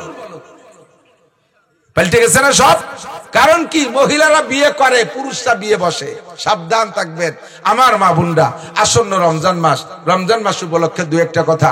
সামনে রমজান মাসে হুজুর বলেন কামিন সাইমিন লাইসালামিন সিয়ামি ইল্লা দমা, হাজার হাজার রোজাদার রোজা রাখবে, একটা নেকিও পাবে না, পুরুষও পাবে না, নারীরাও পাবে না। এমন পুরুষ নারী বহুত আছে যারা রোজা রেখে রোজার কোনো প্রতিদান পাবে না। তারা কারা? সাহাবায়ে কেরাম জিজ্ঞেস করলেন মানহুম ইয়া রাসূলুল্লাহ, হুজুর রোজা রেখে রোজার প্রতিদান পাবে না তারা কারা? হুজুর বলেন পুরুষ নারী সকলে মিলে সম্মিলিত একটা বক্তব্য, সেটা হলো ইয়াসুমুন ওয়ালা ইউসাল্লুন, রোজা ঠিক রাখে কিন্তু রোজা রেখে আবার নামাজ পড়ে না। এরকম মুসলমান আছে না নাই? রোজা রাখে কিন্তু নামাজ পড়ে না, ওয়াক্তীয় নামাজ পড়লেও তারাবির নামাজ পড়ে না। তারাবির সময় ওটা হাত পায়ে বল থাকে না, গলা সমান ইফতার খেয়ে জায়গায় গোড়ই পড়ে। এরপরে যদি কয়ে চলো নামাজ পড়ে, কথা কই না, রোজা ছিলাম, ওর সাথে কথাই বলা যাবে না, খুব দাম বাড়িয়ে গেছে, রোজা ছিল, খাইয়ে দিয়ে গোড়ই রয়েছে। এরপরে ইশারাটা দেয় চল উঠে চল নামাজ পড়েছে, কথা বলো না, রোজা ছিলাম, কালকে থাকতে হবে না, আজকে ছিল আর আগামীকাল থাকতে হবে, এর প্রস্তুতিমূলক নামাজ পড়া যাবে না। মহিলারা রোজা রাখে কিন্তু নামাজ পড়ে না। এই জন্য হুজুর জানেন যে মহিলারা নামাজে রোজায় পাকা, নামাজে ঢিলে। হুজুর এই জন্য বলছেন আল মারাতু ইজা সাল্লাত খামসাহা, মহিলাদের জান্নাতের 8টা দরজা খোলার জন্য 4টি আমল, সহজ 4টি আমল। 1 নম্বরে নামাজ পড়বার যথা ওয়াক্ত মতো। মহিলারা ওয়াক্ত মতো নামাজ খুব কমই পড়ে, বেশিরভাগ মহিলারা ঢিলে ঢিলে একেবারে যে রক্তে যে নামাজ পড়ে, আবার কাজাও করে খুব বেশি, 2-3 ওয়াক্তরে একসাথে গুছাই একবারে পড়ে। এটি হবে না ওয়াক্ত মতো নামাজ। ভালো করে মনে রাখবেন, নামাজকে যদি দুনিয়ার কাজের কারণে অথবা কোনো অলসতার কারণে ওয়াক্ত মতো না পড়ে আরা করতে পড়েন, জোহরে কাজা করে আসরে পড়েন, তাহলে পড়ে দেওয়ার পরেও আপনাকে 2,88,00,000 বছর জাহান্নামে পোড়া লাগবে। এইটা কেন? এইটা হলো তুমি কেন জাগতিক কাজে প্রাধান্য দিয়া ওয়াক্ত মতো নামাজ না পড়ে নামাজ যে তুমি কাজা কেন করলে, এই অন্যের শাস্তি। আর যদি নামাজ মোটেই না পড়ে, ছুটে গেছে তো গেছে, চলে গেছে, পড়েই না, তাহলে এর এক ওয়াক্তের বিনিময়ে 80 হুকবা, এক হুকবা সমান সমান 2,88,00,000 বছর, আর 80 হুকবা সমান 230,40,00,000 বছর এক এক ওয়াক্তের বিনিময়ে জাহান্নামে পোড়া লাগবে। মহিলা আল মারআতু ইযা সাল্লাত খামসাহা, রমজানের রোজাগুলো সঠিকভাবে রাখেন। ওয়া সামাত শাহরাহা, রমজানে মহিলা যদি রোজাগুলো সঠিকভাবে রাখে। নফল রোজা রাখার গুরু শবে বরাত কবে, আইএমবিস কবে, শবে মিরাজের রোজা কবে, এগুলো সারা বছর ধরে টুকায় টুকায় রাখবে। রমজানের ভিতরে ঢুকলি সেই সময় নানান রোগ, এ সমস্যা সে সমস্যা, শরীর খারাপ, মন খারাপ, ইডা খারাপ ওডা খারাপ, এই কয়েকে রোজা নষ্ট করে ফেলে। শারীরিক সমস্যার কারণে 3 দিন রোজা নষ্ট হয়েছে, 3 দিন মার গেছে, এই সাথে সাথে আরো 3-4 দিনও রোজা থাকে না। কি হয়েছে? শরীর খারাপ। অথচ 1000 বছর নফল রোজা রাখলে যাই নাকি একটা ফরজ রোজার দাম আল্লাহর কাছে তার চাইতে বেশি। অসামাত শাহরাহা ওয়া আতাআত বালাহা, রমজান মাসে এমনি সময় সার্বিকভাবে মহিলারা স্বামীর বৈধ হুকুমের অনুসরণ করা, স্বামীর বৈধ হুকুমগুলো মেনে নেওয়া, অবৈধ কোনো হুকুম মানা যাবে না। স্বামী বন্ধু বান্ধব নিয়ে এসে জাগ ধরে স্ত্রীকে বললো যে তুমি আমার বন্ধুদের একটু খানা দানা পরিবেশন করে খাও, এই কথা মানা যাবে না, এই কথা মানা যাবে না। আমার দুলোভাইয়ের সাথে একটু বেড়ায় আসো, আমার দুলোভাইয়ের সামনে আগে খাবার খাও, আমার ছোট ভাই গুলো এদেরকে খাবার তুমি দাও। ছোট ভাইয়ের বয়স কত? ছোট ভাই নাবালেগ, বয়স 22 বছর। এই 22 বছরে নাবালেগ ছোট ভাইরে খাবার দিতে হবে, তার সামনে যাইতে হবে। কিছু কিছু মুরব্বী আছে, কিছু কিছু মুরব্বী আছে, ছেলেরা যদি পর্দা করতে চায়, বিয়ে করার পরে তার বউরে পর্দায় রাখতে চায়, দেওয়ার ভাসুরের সাথে দেখা করতে না দিতে না চায়, স্বামীতে যদি বাধা দেয় যে আমার ভাই ছোট বড় ভাইদের সাথে তুমি দেখা করবে না, খাস পর্দা করায়, মুরব্বীরাও ওই ছেলেটার পর প্রেশার ক্রিয়েট, বউ খালি ওর আছে না নাই? এই নিয়ে পারিবারিক ভাবে গ্যাঞ্জাম।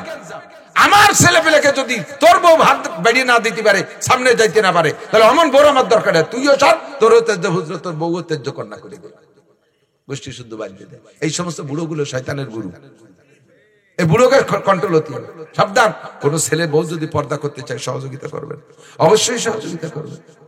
স্বামীর বৈধ হুকুমগুলো মানবে, কোনো অবৈধ হুকুম মানা যাবে না। লা তাআতা লি মাখলুকিন ফি মাসিয়াতিল খালিক, আল্লাহর নাফরমানি হয় এমন কোন কাজ মানুষের আনুগত্য স্বীকার করতে গিয়ে করা যাবে না। আল্লাহর নাফরমানি করে মানুষকে খুশি করা যাবে না। 3 নম্বর 4 নম্বর ওয়া আহসানাত ফারজাহা, নিজের সতীত্ব কন্ট্রোল করবে, শুধু ফরজ না, লজ্জাস্থান না, সতীত্ব কন্ট্রোল করবে। এদেশের এলাকার মানুষরা বেশিরভাগ বিদেশে থাকে, স্ত্রী বাড়ি থাকে, দীর্ঘদিন বিদেশে রয়েছে স্বামী, মা আপনি কন্ট্রোল করেন, বোন তোমাকে তুমি কন্ট্রোল করো, তুমি একটু মুজাহাদা করো, একটু ধৈর্য ধারণ করো, স্বামীর অপেক্ষা করো, তুমি অন্যায় ভাবে কিছু করো না।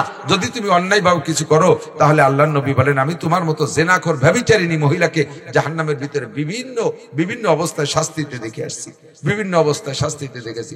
ধৈর্য ধরো, তুমি সতীত্ব কন্ট্রোল করে চলবে, আর স্বামীর হুকুম মেনে চলবে, স্বামীকে সন্তুষ্ট রাখবে, রমজানের রোজা আর 5 ওয়াক্ত নামাজ সঠিকভাবে আদায় করবে ওয়াক্ত মতো, আর তারাবির নামাজ পড়বে। এর মহিলাদের জন্য জান্নাতের 8টা দরজা খোলা হয়ে যাবে। আমাদের পুরুষদের সম্পর্কে হুজুর বলেন মান সামা রমাদান ঈমান ওয়া ইহতিসাবা, যে ব্যক্তি রমজানের রোজা রাখবে ঈমানের সাথে নেকির আশায়, রমজানের রোজা হবে ঈমানের সাথে নেকির আশায়। ঈমানের সাথে কি মানে? রমজানের রোজা কার হুকুম? বিশ্বাস হয়? এটা কি নবী চাপাই দিছে? আমরা চাপাই দিছি? কার হুকুম? একথা শতভাগ বিশ্বাসের সাথে সওয়াবের আশায় রোজা রাখলে সওয়াব হয়, রোজা রাখলে সওয়াব হয়। কি সওয়াব হয়? বিশাল সওয়াব হয়। সর্বশ্রেষ্ঠ প্রতিদান হলো আল্লাহ পাক নিজেই বলেন আস-সাওমু লি ওয়া আনা আজজি বিহি, রোজা আমার জন্য রেখেছো, এর প্রতিদান আমি নিজ হাতে তোমাকে দেব। সমস্ত রোজাদারদেরকে আল্লাহ তাআলা জান্নাতের ভিতরে বসাইয়া, জান্নাতের একটা পার্কে বসাইয়া, নিজ হাতে জান্নাতি মাছের কলিজা ভুনা আর জান্নাতি রুটি দিয়ে লুকমা বানাইয়া সমস্ত রোজাদারের মুখে আল্লাহ তাআলা উঠে খাওয়াবেন। এই ফজিলতের আশায় আমি রোজা রাখি। নবী পাক বলেন গুফিরা লাহু মা তাকাদ্দামা মিন যামবিহি, ওই লোকটার জীবনে যত গুনাহ হয়েছে সমস্ত গুনাহ আল্লাহ তাআলা রমজানে ক্ষমা করে দেবেন। আরেকটা আমল সাথে লাগবে, আরেকটা আমল লাগবে, সেটা হলো আমান কামা রমাদানা ঈমানা ওয়া ইহতিসাবা, কামা কিয়াম। এই কিয়ামের মানে হলো তারাবির নামাজ। যে ব্যক্তি রমজান মাসে নিয়মিত তারাবির নামাজ পড়ে, ওই লোকটার আমলনামায় কোনো গুনাহ থাকে না। পুরুষরা রমজান ভরে রোজা রাইখা নামাজ পড়া ঈদুল ফিতরের দিন ঈদগাহে যে ঈদের নামাজ পড়ে বাড়ি আসে, কাজাউমিন ওয়ালাদাতুমহু, নবী পাক বলেন কেমন যেন তাকে আজকে তার মা নবজাতক বাচ্চা হিসেবে ডেলিভারি করলো। নবজাতক বাচ্চার আমলনামায় যেমন গুনাহ থাকে না, ওই লোকটার আমলনামায় কোনো গুনাহ থাকে না, বেগুনাহ মাসুম হইয়া যায়। আর মহিলারা ঈদগায় যাবে না, মহিলারা ঈদগায় যাবে না, মহিলাদের ঈদের নামাজ নাই, মহিলাদের জুমার নামাজ নাই, মহিলাদের জানাজার নামাজ পড়া লাগে না, মহিলারা এই সব কঠিন এই সমস্ত ইবাদতের থেকে মুক্ত। শুধু রমজানের রোজা আর 5 ওয়াক্ত নামাজ আর তারাবির নামাজ। আর একটা কাজ করতে হবে, হুজুর বলেন বহুত রোজাদার তাদের আমল নামায় কোনো রোজায় নেকি হয় না। তারা কারা? ইয়াসুমুন ওয়ালা ইউসাল্লুন, নামাজ রোজা রাখে নামাজ পড়ে না। ইয়াসুমনা ওয়ালা ইউসাল্লিনা, মহিলা রোজা রাখে নামাজ পড়ে না। ইয়াসুমনা ওয়ালা ইয়াস্তাতিরনা, মহিলা রোজা রাখে অথচ পর্দা করে না। এই তো রোজা শুরু হলো, বিদেশি টাকা আসবে, স্বামীরা পাঠায় দেবে, কে ব্যাগ করে ভ্যানিটি ব্যাগ ভরে নিয়ে রাজৈর বাজার, মাদারীপুর বাজার, বড় বড় বাজার, তার চেয়ে যদি ভালো পয়সায় চলে যাবে ঢাকা নিউ মার্কেট ইনশাআল্লাহ। নাকি খেয়া পার হয়েছে যাবো তো, খেয়া তো পার হওয়া লাগে না, ব্রিজ পার। এই যে বাজারে যাইয়া মহিলারা রমজানে সারাটা রমজান ঈদ বাজারে দেখবেন কি ভিড় মহিলাদের। আপনার পুরুষরাও বাজারে যে দোকানে সিট পাবেন না, মহিলাদের কেন্দ্র গুতে আপনার শরীর চলে আসতে হবে। হ্যাঁ, এই যে বাজারে যাইয়া মহিলারা রোজা নষ্ট করতেছেন, হুজুর বলেন ইয়াসুমনা ওয়ালা ইয়াস্তাতিরনা, মহিলা রোজা রাখে কিন্তু পর্দা করে না। এই মহিলার আমল নামায় রোজার কোনো বিনিময় দেওয়া হবে না, কোনো নেকি হবে না। ইয়াসুমুন ওয়ালা ইয়াস্তানিবুনাল হালাল আনিল হারাম, ওই সকল মানুষের রোজার বিনিময় কিচ্ছু পাবে না যারা রোজা রাখে অথচ হালাল হারাম বাছাই করে খায় না, যা পায় তাই খায়। সুদে টাকা, ঘুষিয়ে টাকা, ব্যারাকের টাকা, গ্রামীণ ব্যাংকের টাকা, বিভিন্ন হারাম প্রতিষ্ঠানে চাকরি করে সেখান থেকে টাকা, চোরা টাকা, ডাকাতি করা টাকা, জাতির হক মারিয়ে দেওয়া টাকা। বড় বড় ধনী লোকরা তাদের আল্লাহ তাআলা ব্যবসা বাণিজ্য কিভাবে দেশে জানি না, সরকারি চাকরি বাকরি করে বেতন পায় 25-30 হাজার 50 হাজার টাকা, অথচ রমজান মাসে ইফতারি খাবে 1-1.5 লাখ টাকা। এই টাকা কোত্থেকে আসে, কোত্থেকে বাইরে? আপনার অ্যাকাউন্টে আল্লাহ তাআলা আসমান থেকে আলাদা ঢুকাই দিছে। হারাম টাকা খাইয়ে রোজা রাখলে, নামাজ পড়লে এর 1 মিনিটও কবুল হয় না, একবার তাকবীর আল্লাহ কবুল করে না। আল্লাহ তাআলা আমাদেরকে সব হক আদায় করে ইবাদত করা তৌফিক দান করে। মাত্র 4-5-6 দিন আছে রমজানের, এর মধ্যে এখানে যারা আছি মারা যাওয়ার সম্ভাবনা আছে না নাই? আছে না? এই জন্য আমরা একটু দোয়া পড়বো, আল্লাহুম্মা বারিক লানা ফি রজবা ওয়া শাবান ওয়া বাল্লিগনা রমাদান। আল্লাহ রজব শাবানের পূর্ণ বরকত আমাদেরকে দান করো, মেহেরবানি করে আমাদেরকে রমজান মাসে পৌঁছাই দিও। মা বোনরা খুব সতর্ক থাকবেন, একটু কন্ট্রোল হয়ে যান। যদি সারা বাংলাদেশের নারী আর পুরুষ নামাজি হয়ে যাইতো, একটা চিল্লা 40টা দিন নারীরা যদি পর্দার ভিতরে এসে যেত, আমার বিশ্বাস আসমান থেকে খাস রহমত নাজিল হতো। কোন কারণে, কতটুকু আপনার আল্লাহরা দিয়েছেন তা আমি জানি না, কতটুকু আল্লাহ পাইছে আপনাদের থেকে।